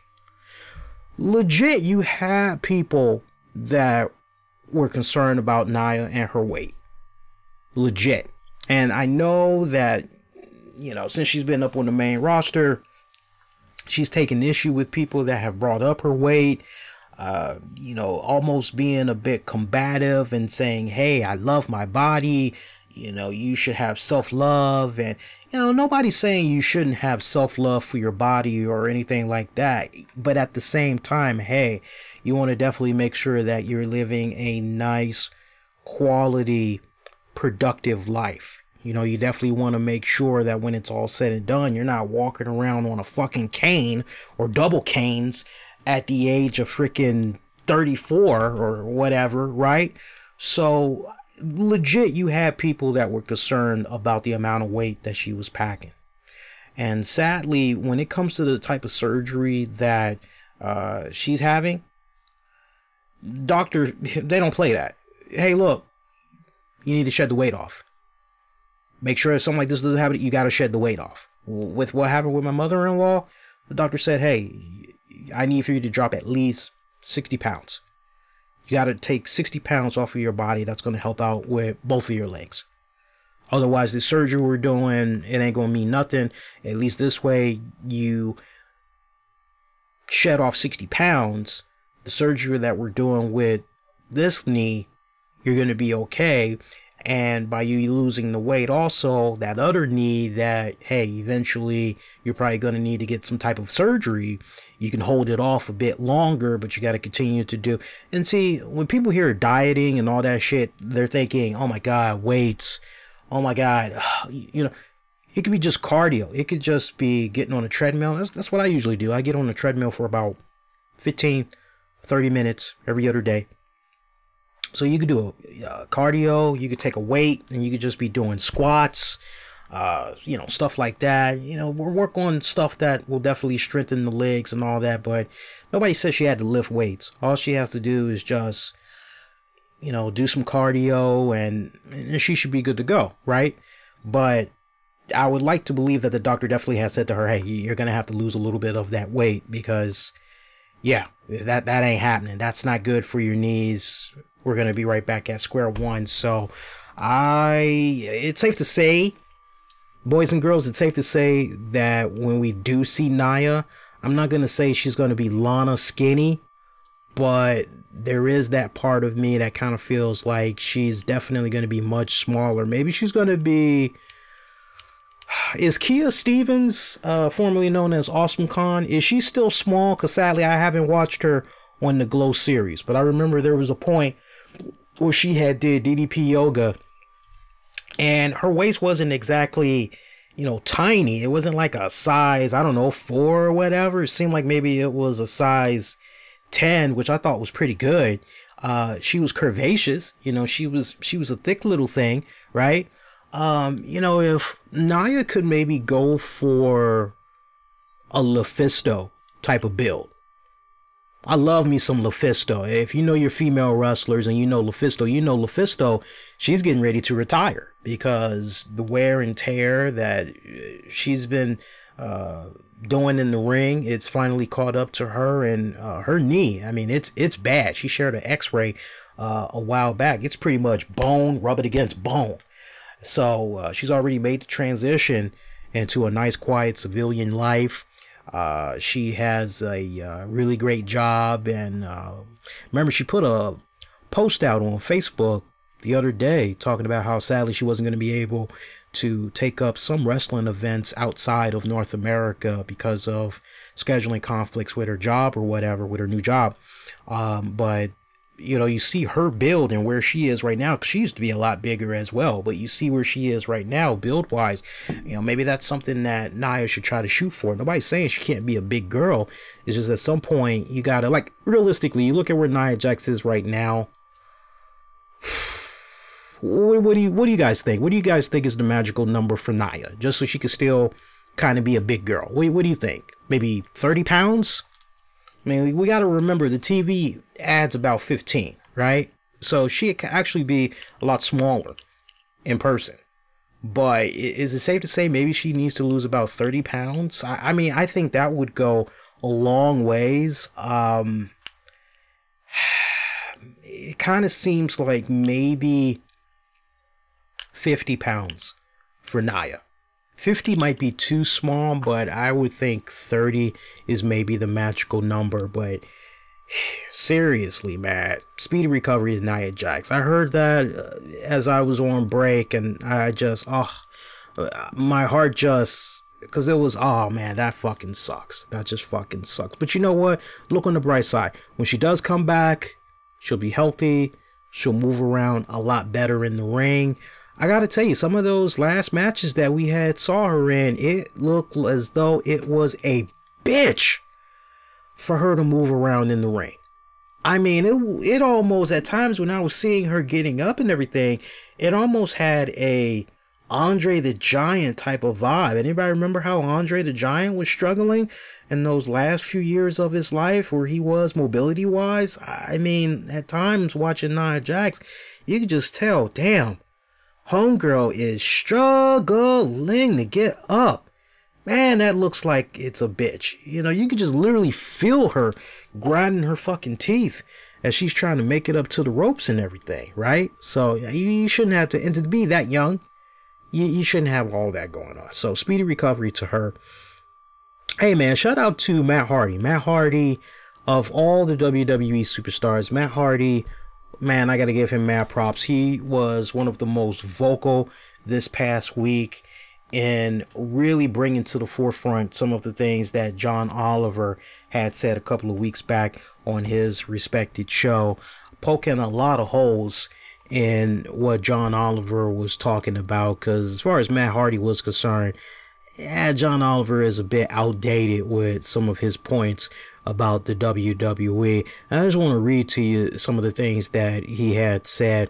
Now, Fox News, they were the ones that actually had interviewed Matt Hardy and asked him about Oliver's critical segment about the WWE. It was a nice, good chunk of a segment towards the WWE. And he said, when I first started here, 1997 and 1998, the locker room and everything was like the Wild Wild West then. The change that has happened in those 20 plus years has been unreal. I mean, now the drug testing is very stringent. You have to be here, and you have to be good, and you have to be on top of your game. You have to be a professional. The physicals they do as far as cardiovascular and just checking you over and over, they have been, or rather there have been several guys they caught that have had serious health issues that could have been life-threatening if they didn't catch it here. And just the way they take care of you. Every surgery I ever had, WWE has paid for. They're very faithful and very good about that. It's just some of the stuff that John talked about was kind of passé, kind of outdated, because now they really do take care of wrestlers' health. They take care of everything, especially stuff that happens in-house. As far as the whole health insurance thing, that's kind of a different argument, because we do a different gig in many, many ways. But WWE has never done anything but been great to me. They're taking care of me in every capacity, every front, and they've given me a great life. I mean, one of the characters I play is Big Money Matt, who's like this millionaire that's been around for a long time. And you know, there's a lot of truth to it in some ways.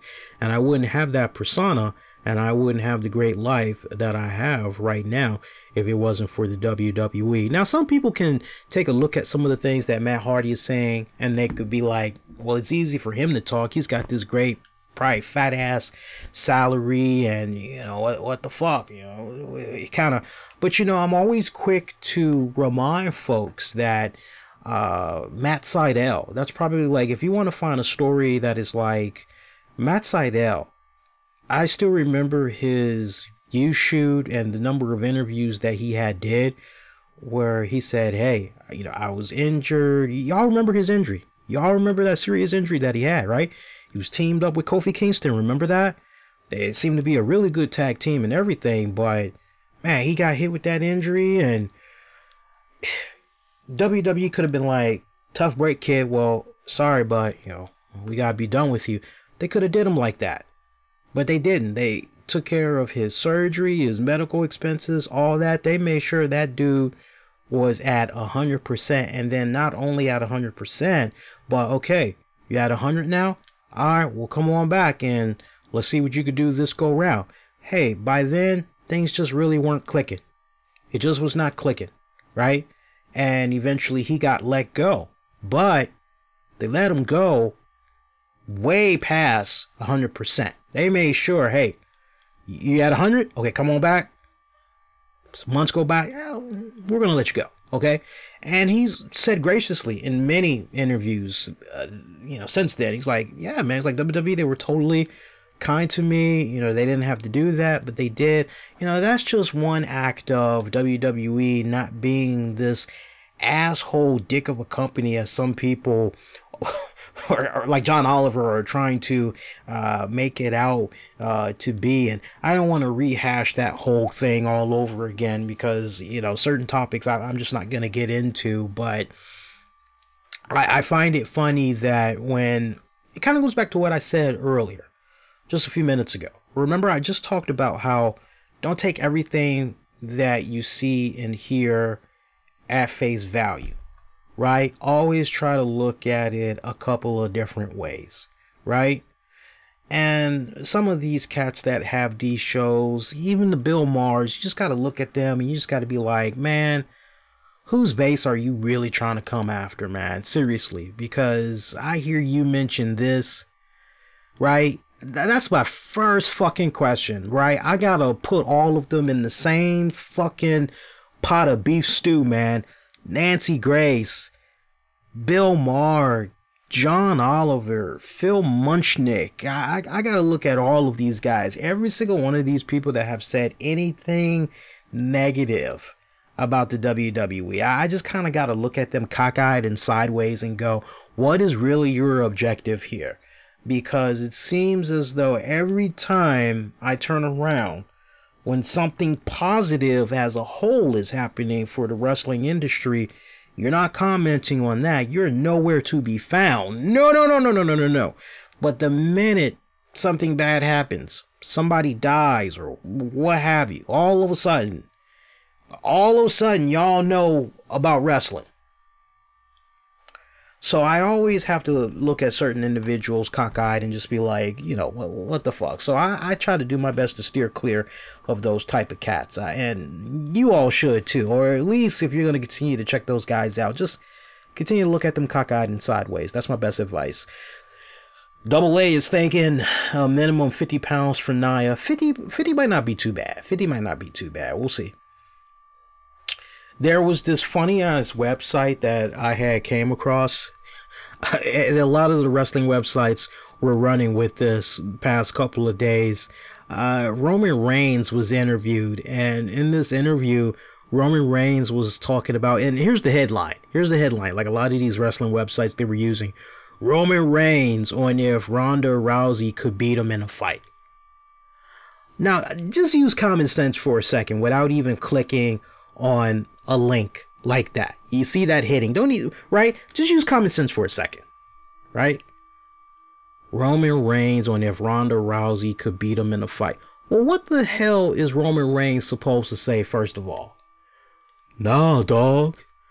I'd beat the shit out of Ronda Rousey. She ain't ready for the big dog. Maybe one day we'll see whose yard this really is. Yeah, that's not going to happen. So just by process of elimination, what do you think Roman Reigns is probably going to say? Roman Reigns is probably going to say, hell yeah, she's going to be able to kick my ass, man. With her experience in the MMA world and all that, oh, she'd have my ass any day of the week. He's got to stay face. Even if he doesn't believe that Ronda Rousey could kick his ass, the last thing he needs to do is say, nah, man, I'd beat her ass hands down with ease. That's the last thing you want to put out there, because we know it's a little bit taboo at least for WWE standards, to even remotely hint intergender wrestling, right? At least not right now, even though the other promotions seem to be doing that with ease. No, we can't really go in that direction. But we also don't want this whole man versus woman, you know, fake me out violence playing out in the ring, right? So what do you think Roman Reigns had said? What do you think he had said? And I quote, "She's going to chop my arms off me. If she gets a hold on one, she's going to break that thing.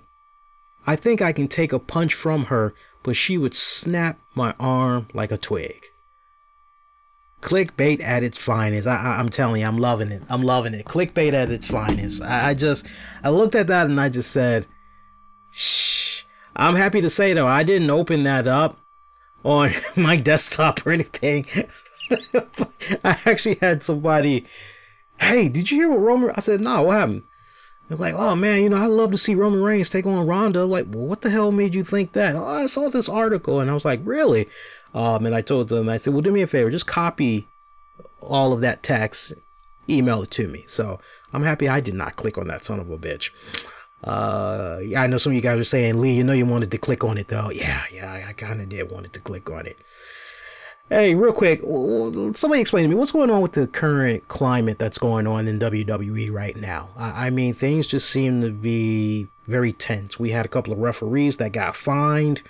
Dogg quit the WWE because he kept butting heads with Vince McMahon creatively when it came to SmackDown, and stuff was getting changed with regards to SmackDown at the very last minute. And Dogg just saying, "You know what, I'm out of here." And you know what, timing of that I find impeccable, because you just had badass Billy Gunn there. I wouldn't be surprised if Billy Gunn was saying, "Man, Dogg, I need you, man. AEW needs you, man. I'm telling you, man, we're going to do some really good things over there in AEW, man. I'm telling you, it's so laid back. The scheduling over there is so good, man. I'll tell you, man, you get paid over there, man. You get paid for so little, man. It's like WCW. Yeah, come on over there, man." I wouldn't be surprised if badass Billy Gunn was talking to him and just sales pitch like a motherfucker, and boom, Dogg. But hey, you know, it is what it is, but Dogg, he's now gone. Dasha Fuentes, that one was very surprising to me. WWE actually let go Dasha Fuentes. I thought Fuentes did a lot better than that blonde-haired backstage new girl that they have. And I'm not talking about Renee Young. There is some very tired-looking blonde-haired woman that's been popping up these past couple of weeks. She looks like maybe she's in her late 30s, mid 40s. She looks like a tired ass soccer mom. She looks like she needs some sleep bad. She's got bags under her eyes. Her eyes look kind of bloodshot red half the time I see her. Again, not Renee Young. I don't know her name. But, you know, if I'm just gonna, I hate to say this, but I gotta go there. If I'm gonna be going just off of eye candy, overall presence, presentation, Dasha Fuentes beats this blonde-haired girl, hands down, any day of the week. So I don't quite understand the circumstances that WWE let Miss Fuentes go. I'm hoping that at some point maybe she could shed a little light on it. Now look, to her credit, she came into the WWE developmental system back in 2014. She started off as a wrestler, and I guess things weren't really cutting it for her as a wrestler, and eventually she made the transition into being a backstage interviewer and all that. And honestly, I thought she was doing pretty good in that respective field. So the fact that they let her go, it's a little bit mind-blowing to me. Nope, not talking about Dana Warrior. That's a good joke, though. I'm not talking about Dana Warrior. She almost looks like a twin to Renee Young, but she looks a lot older. She's got bloodshot red eyes. Each time I see her, her hair's been pinned up. She's somewhat short. I wish I knew who she was, because every time she pops up, they don't mention her name. They do not mention her name. You just see her. Like one day I was just watching SmackDown and she just randomly popped up on my screen and I'm like, who the fuck is this person? It's Yeah, that's just how it happens. It's just a rotation of these backstage interview. But Dasha Fuentes, I mean, right up under Charlie Caruso. My God, she was magnifique, man. Dasha had curves and everything. And she had a bubbly personality. She was very vibrant. She commanded attention as soon as she opened her mouth. I thoroughly had enjoyed her as a backstage interviewer and all that. It kind of sucks what they're doing, but they let her go. Yeah, Pat McAfee blowing a gasket over Michael Cole, and they seem to have kissed and made up. I don't believe Pat McAfee would put this story out there just for shits and giggles, or, you know, there's nothing to really gain from spinning the story that he put out there. There's ultimately nothing to gain from putting this out, because he really put Michael Cole in a negative light. I mean, just imagine that. WrestleMania weekend, all right, biggest show, most important show of the year. Here you have Pat McAfee. He's wearing his tuxedo, but he has on shorts. I mean, I admit, when I had first saw it, I thought, wow, that looks kind of silly, but hey, that's part of the new trend. It's the new style, right? So I'm not going to really trip over this, right? But to hear that Michael Cole was blowing a gasket, per Pat McAfee, Michael Cole blew a gasket, was yelling at him, talking down to him like he's some type of a little kid. Pat McAfee pretty much standing his ground, saying, you know what, I don't need this shit. Like, I had a really great football career. I'm having a great post-life after football. I don't need this shit. What the hell? Especially I'm going to be talked to like this. I don't need this. And it's nice that things have smoothed over the way that it has smoothed over. And Michael Cole supposedly telling Pat, you know, it's just, this is the first time Vince McMahon is really seeing you, hearing you and everything. And this is a really important show. I just want you to be successful, blah this, blah that. Well, why not say that from the get-go? Right? I don't understand that. You know, there's always a certain way you got to talk to individuals. I don't care what the work environment setting is, right?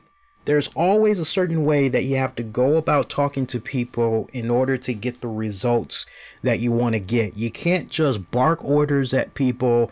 You over there. You can't do that type of shit. Okay? You have to first, above all else, you got to respect your coworkers. You got to respect your employees, especially if you are in some type of a supervising position. The only way to command leadership is to first dish out the respect towards your employees, right?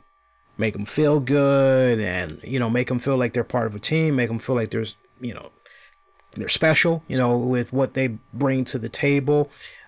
Make them feel as though you are listening to them, you're hearing their concerns, things of that nature. You got to do that. You got to do that. Guarantee you come at somebody the way that Michael Cole came at somebody. Well, you think half the damn time you see so many changes and turnovers at your favorite nearby fast food chain restaurant or some shit like that, right? A lot of times it has to do with motherfuckers that, you know, act a certain way towards you. You can't do that. And I'm not just saying that. I mean, I say that from past experience. I've worked in many positions where I was a supervisor, and all right, you know, you got to lead with passion. You got to lead with an open ear and everything. And shout out to Pat McAfee for standing his ground and just, wait a minute, man, I know my self-worth. I know what I'm all about. I know my self-worth. And you all need me, whereas I don't really need you. So wait a minute, back up a second, right? So, but you know, it was nice to hear guys like, I can't think of the guy that used to be the NXT color commentator, or rather, I think he was a backstage interviewer actually. Alex Barrero or something like that. But it was nice seeing other people basically say that, hey, yeah, this isn't really anything new. This is pretty much, and you had the Justin Roberts and everybody kind of, right? Probably the only person that was like, but you know, when you really stop and think about it, I didn't mean to interrupt that train of thought, but another thought just came into my head and it kind of overrides that previous thought. But when you really stop and think about it, this is something that we've been hearing about Cole for a long time now. We've heard that Cole is this smug fucking asshole, and I mean, it doesn't surprise me. It doesn't, because I still remember, go for shits and giggles sometime, go online and look up Michael Cole on the Howard Stern Show. It's fucking hilarious. Now, I don't know if there's actually video, but I do remember audio. And I remember there were people that were just continuing to call into the Howard Stern Show. And they were bad-mouthing the hell out of Michael Cole. They were saying, dude, you're commentating. It sucks so bad. My God, I can't fucking stand you. Would you please fucking quit already? And Michael Cole was just, I mean, this kind of felt like Attitude Era Michael Cole, because Michael Cole had swagger like a motherfucker. He was like, who the fuck are you? Who the fuck are you? Look at where you are and look at where I am. I'm on TV every single week and you're not. Fuck you. I mean, Michael Cole was just, so as far as being a smug asshole and all this other shit, I mean, I'm not really surprised. If anything, it just makes me fuck with Pat McAfee even more, because here's a guy that basically said, wait a minute, son. I ain't no little boy. You talking to a grown-ass man. Physically, I have done more than what you ever could ever imagine in your entire fucking life. I am a real athlete here. You ain't just gonna come up and talk to me any type of fucking way. Alright? Because I will tear that fucking contract up, and then you're gonna have to explain to your superiors, what the fuck did you say to Pat McAfee? Right? So I love the fact that he just, and I'm sure that now that he's pretty much put Michael Cole in his place, I would like to believe that going forward, everything is going to be nice and smooth. He's in charge of their digital department, right? He's supposed to be handling all the digital aspects for WWE. I think that's a nice upgrade from Joey Styles, but I tell you, man, I used to visit WWE.com a lot more. And I'm sure a lot of people would agree, probably share the same sentiments. I visited WWE.com a lot more when it was under Joey Styles. Everything that you saw back in the day with the WWE.com website and its digital content and all that, that was all Joey Styles. Joey Styles was really behind that like a motherfucker. I miss that dude. I miss that dude. I like what Jock is saying in the chat here. Plus, there are more people who are not afraid to bite when someone barks at them at work. That is so very true. That is so very true, especially when a person is already on the edge, Jock, and they're like, I don't need this job. I can do better than this job. This job is paying me peanuts, or the hours suck, or blah this blah. Oh, fuck yeah. Fuck yeah. It's like, I can go get another job tomorrow, so why am I still doing this? Like, what's keeping me here? Oh, yeah. When a person is already at the edge and they already kind of see the pros and the cons and they're already thinking about leaving, and then you kind of come at them like that, or even if everything is good, it's just a motherfucker knows their self-worth. They know their self-value. It's like, nah, you ain't gonna be talking to me like that. Hell no. Hell no, you ain't gonna be talking to me like that. Oh, can I show some love in the Discord chat? I definitely want to show some love in the Discord chat. Poor Sean. Sean said, I can't hear. Sure, it's something on my end. Yeah, brother, I don't know what's going on at your end, man. That's kind of weird. I don't know what's going on with you. Let's see. What else we got going on here? Hang on a second here. Looking in the Discord. I'm looking in the Discord. Hang on a second here. Boom. Okay. All right, let's get back into the show here. A couple of more topics I want to get into. Let's see what else we got. AEW and Turner Sports. Be on the lookout for that. Apparently the deal is pretty much gonna happen the way it's looking right now. Turner Sports is going to be having their quarterly upfront conference. It's going to be happening, I believe, in May. So, you know, pretty much right at the start of summer. And these are pretty important because at these quarterly reports, these upfronts, it basically gives them an opportunity to present to sponsors, advertisers and all that, an opportunity to, hey, look, check out this new show. You know, these are the series of shows, content that we're going to be bringing forth that's going to be happening, you know, this coming quarter or these next 2 quarters. This is what we're looking at. You know, we're bringing this on for a projected blah, blah, blah. According to our focus group panels, they reacted rather well to blah, blah, blah. This would apply to the age demographics of yada, yada, yada, yakety smackety. All right, you get it? So apparently AEW is on the docket of them to basically promote and everything.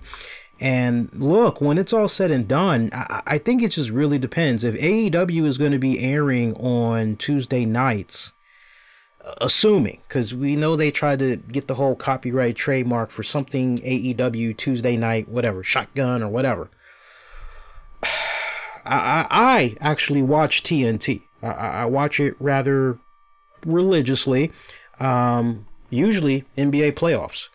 I really watch it for the NBA playoffs. You also got March Madness. If they aren't doing that, once in a blue moon, you might be able to catch a baseball game. But for the most part, on TNT, they're showing reruns of Law and Order. They're showing Buffy the Vampire Slayer or Angel. Last I had checked, it's been a while. What's the other show? Charmed with Shannon Doherty, and I think that's the show, right? Charmed. What else are they showing on there? They also got Nails. Is it Nails or Claws? Claws.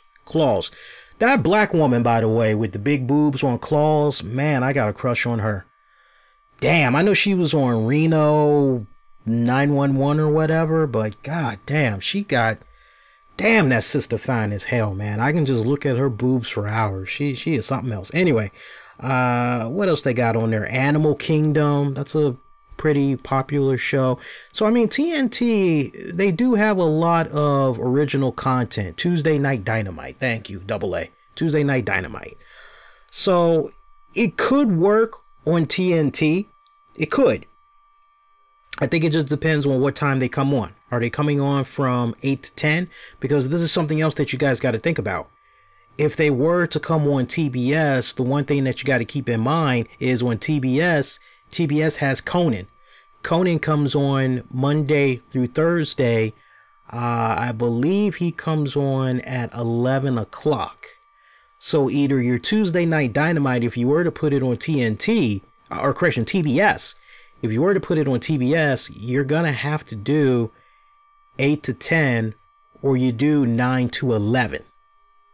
Now, if you ask me personally, I think it would make a lot more sense for it to be on TBS. That way, they both complement each other, because Conan has always shown love and appreciation and, most importantly, respect to the world of professional wrestling. He's always shown that. So Conan still has his finger on the pulse when it comes to certain age demographics as well, as far as that 18 to 45-year-old bracket.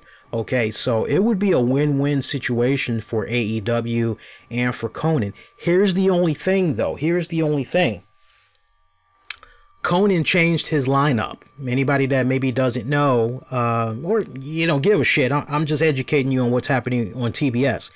Conan is no longer airing an hour long. Conan is now doing 30 minutes tops, and the first 15 minutes is monologue, and then somehow he crams in there during the last 15 minutes an interview, and it feels very chopped. And trust me, you just watch maybe like 2 episodes and you'll just be going off the break. There's a lot more to this interview that meets the eye. It goes beyond, really, it's 15 minutes, but when you think about the commercials and all that, crop all that, it's really a 10-minute interview. And you just know there's a lot more than what you're seeing on your TV. Okay? So, I mean, they would still benefit by having Conan as a lead-in, but TNT Tuesday nights. And see, here's the other thing that you got to think about. If you put it on TNT, then there's going to be some Tuesdays where it depends. If it's March Madness, you can forget about Tuesday Night Dynamite. If it's NBA playoffs on TNT, you can forget about it. They're going to get moved around. All right. So TBS seems to be the surefire thing as far as moving and all that. I mean, just as it stands right now, I mean, shit, we can go to TBS right now. Okay, so TBS right now, they've got Seinfeld. This is right now as of 12:23 a.m. on the East Coast. They got Seinfeld. Conan is coming on next. 1 hour, 2 hours, 3 hours. Am I reading this right? Hold up here. Hold up. 1, 2, 3, 4. 2.5 hours of New Girl. Oof. 2 Broke Girls. Looks like that's going for about 2 hours. That takes you up into 5 o'clock in the morning. Everybody Loves Raymond. That's about an hour. King of Queens. They're showing that all the way up until 8:30 in the morning. And then they're binging on Seinfeld during the 9 a.m. hour. Friends. God damn. Can't get enough Friends on Netflix. Boy, have we got more Friends for you. Friends at 10:30 a.m. all the way until 4 o'clock. Then you got American Dad, then you got Family Guy, then you got Big Bang Theory, and then it leads you up to a new Conan. So yeah, my point, TBS, that's pretty much the way to go. That would be a good win-win situation. At least it's guaranteed they won't be preempted. But I think the main thing that we all need to be very curious about is, well, this new AEW show, is it going to be live or is it going to be pre-taped? A lot of fans love that live element, that whole anything can and will happen live aspect. The thing with being pre-taped, okay, well, spoilers is already going to get out there. People are already going to know what's going to be happening with these shows, XYZ. So how is AEW going to try to combat that? You know, what exactly are they going to be doing? So there's a lot that's going into this. I mean, we should have a lot more information by the time they get ready to do this upfront conference and all that. I can't wait to be taking notes on that. I would love, maybe I can use some connections. I would love to be sitting in on that and taking some notes on that. Maybe asking a question or two. Got some Better Call Saul news. It's a little bit of sad news for you guys. You know how much I love Better Call Saul. It looks like Better Call Saul will not be returning until 2020. Say what? Yes. They are not going to be coming back until 2020. We should have known this was going to happen because the last season, that had a respected delay. Vince Gilligan, the executive producer, creator of Breaking Bad, also Better Call Saul, he basically wanted more time to come up with a really good script for last season and everything. You saw the end result if you watched it. It was its most strongest season yet.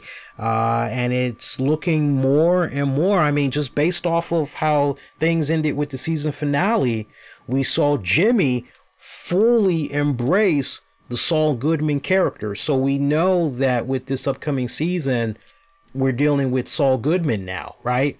So you can't help but now wonder how much longer is this show going to continue. But yeah, sadly, the way it's looking right now, 2020 is the earliest that we're going to be seeing it. You know, Vince Gilligan, he's supposedly working on some secret project that is supposed to be a sequel movie, if you will. It's supposed to be a movie that serves as a sequel to the Breaking Bad series. But you have rumblings that this pet project name that he's been working on is just a front, that he's actually been working on the next season of Better Call Saul. So a little bit of conflicting info that's out there right now, but they just started to do principal photography on Better Call Saul like this week. So yeah, the way things are looking right now, I would say honestly, this show probably won't be coming back until it kind of feels like at this rate, maybe February, early March, give or take. So Also, Impact Wrestling, Booker T, they're going to be hooking up. I'm not sure if you guys had heard about this, and it's not in the way that you all are thinking about, you know, but I think it's good nonetheless. So Booker T's promotion, what is it? Ring of Wrestling, I think is the name of the promotion.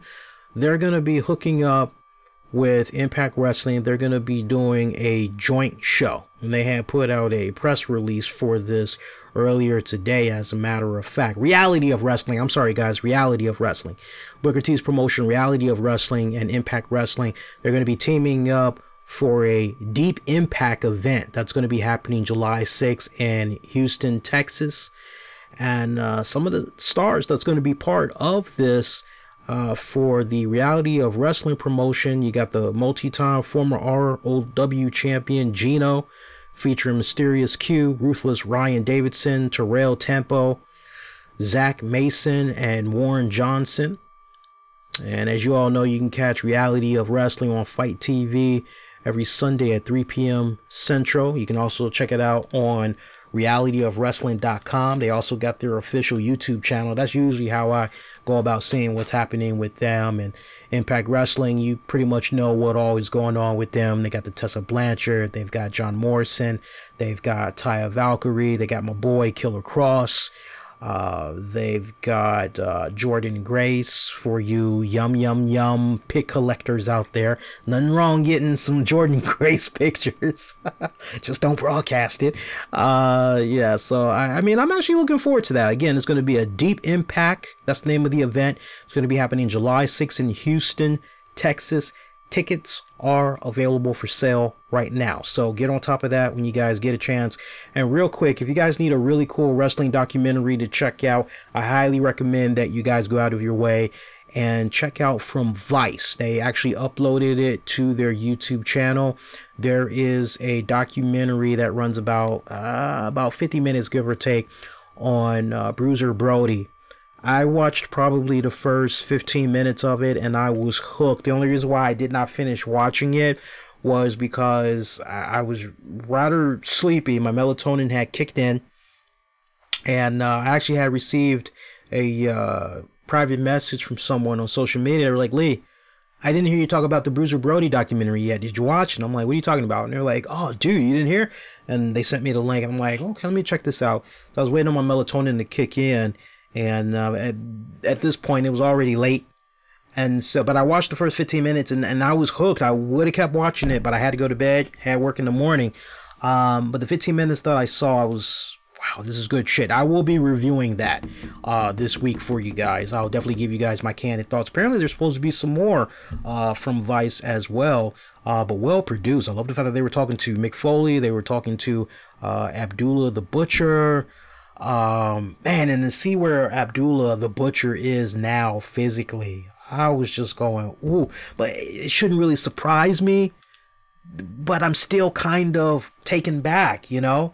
Now he's on a fucking walker, and I mean, he is barely moving around. It is ridiculous, man, ridiculous. They also talked to one of my all-time favorites. We came like this close to getting him on the show, but at the time, he had just left WWE, and as part of his contract, he was not allowed to do podcasts, anything media-wise, for like 90 days or something like that. Dutch Mantel was interviewed as well. But it's great. I definitely recommend you go out of your way and you check it out. You should be able to find it. Just type in Vice Bruiser Brody documentary, and it'll be like the first thing that pops up. You'll know it when you definitely see it, but I'll definitely be reviewing that for you guys later this week.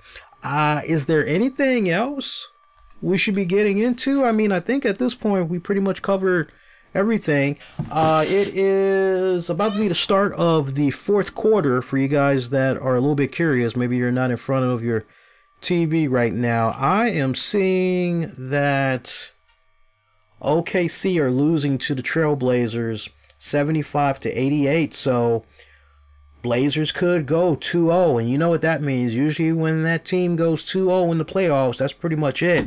You can stick a fork in it. Like, the odds of a comeback, it's pretty pretty freaking low.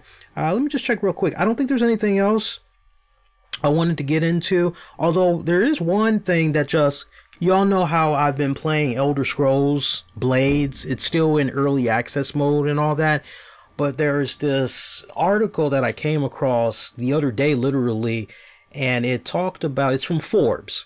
Forbes had talked about how even though this video game is in early access, and sidebar, Professor, sadly the Discord link chat, right now it's for longtime listeners and those that I get a really good vibe from, that they're actually pretty cool. So if you want to try to establish yourself a little bit more, build a good repertoire with me and everything, and this message goes to anybody else that maybe wants to link to the Discord, your best bet is when you're in the YouTube chat, when it is open and you're interacting, I notice you that way, you know. Another way is if you're following me on Twitter, Facebook, or Instagram, you know, and you're not just following for the hell of it, like you're actually following and you're interacting. That's another way that I notice you. I got to get comfortable. And a lot of the people that's part of our Discord family, I mean, at this point, I think we're up to about 20. I think it's about like 20 people that's part of our Discord family right now. It's a really cool, tight-knit group of people that are, you know, all the ages varies. I mean, it's young adults. We got a couple of teenagers, maybe like 16, 17, maybe 18 that's in there. All guys, last I checked, with the exception of my pretend sister, Double D. Shout out to Double D. Always lending a hand when I need it. But it's a real close, tight-knit group. It's kind of like a family. And, you know, so I would say if you want the link, you know, you got to work for it. I don't just... You know, I got to get real comfortable with you and get nothing but good vibes. So, sorry if that's not the answer you may like, but hope you understand. You know, it's just our way of, because at the end of the day, we all that's part of that Discord chat, you know, we don't like trolls, and, you know, we want it to be real nice, tight, nice and clean, and we have good laughs in there at times. So, yeah, you all know how I like to play the Elder Scrolls game, the Elder Scrolls Blades. I've been playing it on my tablet on early access mode. It's still in early access mode. Forbes put out an article that I found to be a fascinating read. It was mainly an opinion piece, but the main thing that jumped out at me, you know, even though Blades has been out barely a month, get this, and it's in early access mode so far, this game has racked in $500,000 just off of in-game purchasable content. $500,000. Can you guys believe that? And I get the person that wrote up this Forbes article. He was baffled by it because, as far as he was concerned, the microtransactions for this game, it's crappy. It's crappy. Now, I did a video tackling the whole microtransactions, and I say, hey, you know what? I don't really have a problem with it. There could be some tweaking done here and there. I've had time to marinate on it a little bit more, play around with the game a little bit more, and I can see the intent. The intent is good, but I can also see how one is made to feel like this is just a money-grabbing, cash fucking scheme. Just gimme, gimme, gimme, gimme, gimme, and there's so little that you're able to get back. The whales that are paying out of the ass for this game, they're just trying to have, as with any game, on the iOS and tablet, iOS and Android, they're just trying to have the one up over everybody else. They're trying to be above the rest. They're trying to be above the competition. I get it. So, I mean, what else are they supposed to do? If you tell everybody, hey, you're getting early access to this game, and as a result of you getting early access to this game, note that everything that you purchase, everything that you come across during this game, you're going to be able to use all of it, your level and everything is going to transfer over to the full game when it's released. Well, what the hell do you think is going to happen? You're going to have the whales that's probably, okay, well, it's no biggie. I'm going to be able to do all this in the full game, so might as well get the head start going now, right?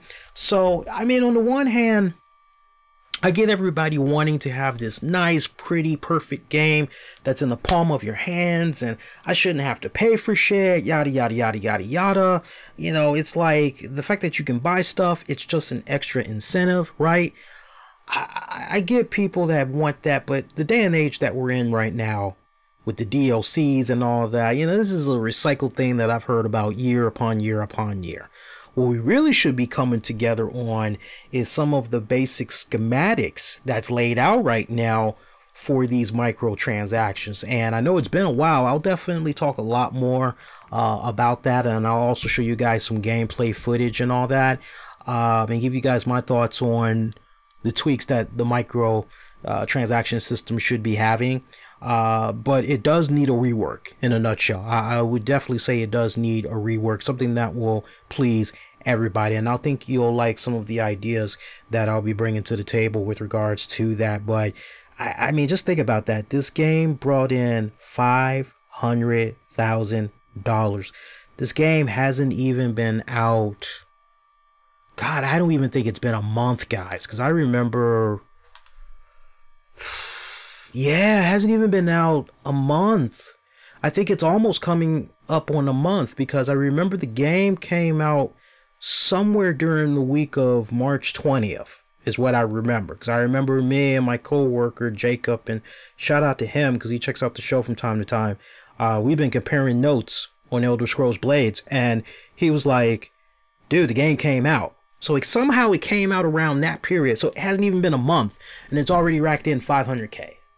That's amazing. I mean, congrats to Bethesda Studios, but at the same time, man, are people gullible is all I have to say. That's the whales for you. The whales are always trying to get that one up. Other than that, I don't think there's anything. Oh, Worlds Collide. I knew I almost forgot something. There is going to be a Worlds Collide WWE event. Now, one has already happened. Give you guys something to do. We'll talk about this more on next week's show once I've had an opportunity to really binge on this. Right now, you've got the NXT versus NXT alumni. That's up on the WWE Network right now. Roderick Strong versus Tyler Breeze. Dominic Dijakovic versus Harper. Sanity versus the Undisputed Era. Cassius Ohno versus Aiden English. Then you have on Wednesday the 17th at 9 p.m. So it's already happened. So here's something else for you to check out. Tyler Bate versus the Brian Kendrick. Tozawa versus Jordan Devlin. Damn, that's a tongue twister. Flash Morgan Webster and Mark Andrews versus Ariya Daivari and Mike Kanellis. So for those of you that's wondering where the hell Mike Kanellis has been, there you go. I've been good, Lee Strack, my brother. How you been?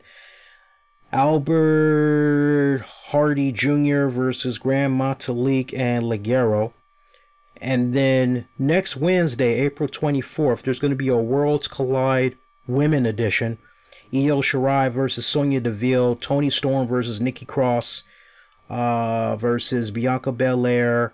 Piper Niven versus Zelina Vega. Candice LeRae versus Kaylee Lee.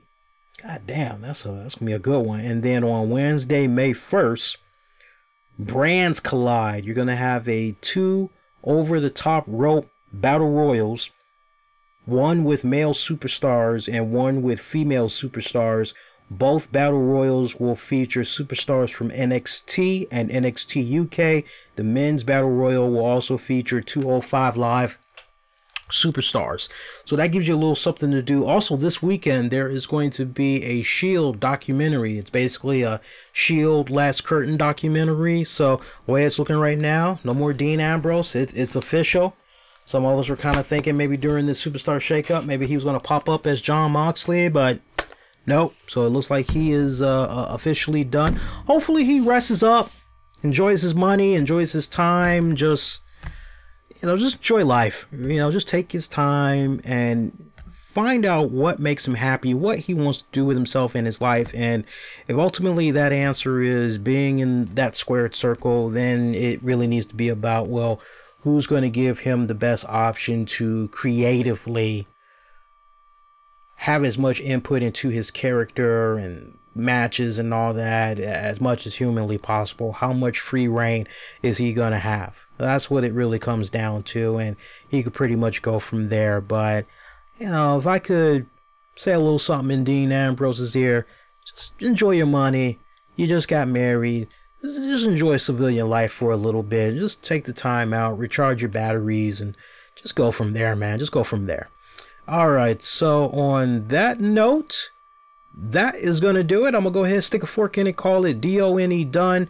All right, so Patreon members, there is going to be another edition of, I don't know if it's going to be Wrestling with the Topics or if it's going to be 30 with Lee on Patreon, but there's definitely something else that's going to be coming your way this week. So look out for that. What else? I will be reviewing the Bruiser Brody documentary from Vice. I'll put that up on YouTube as soon as possible.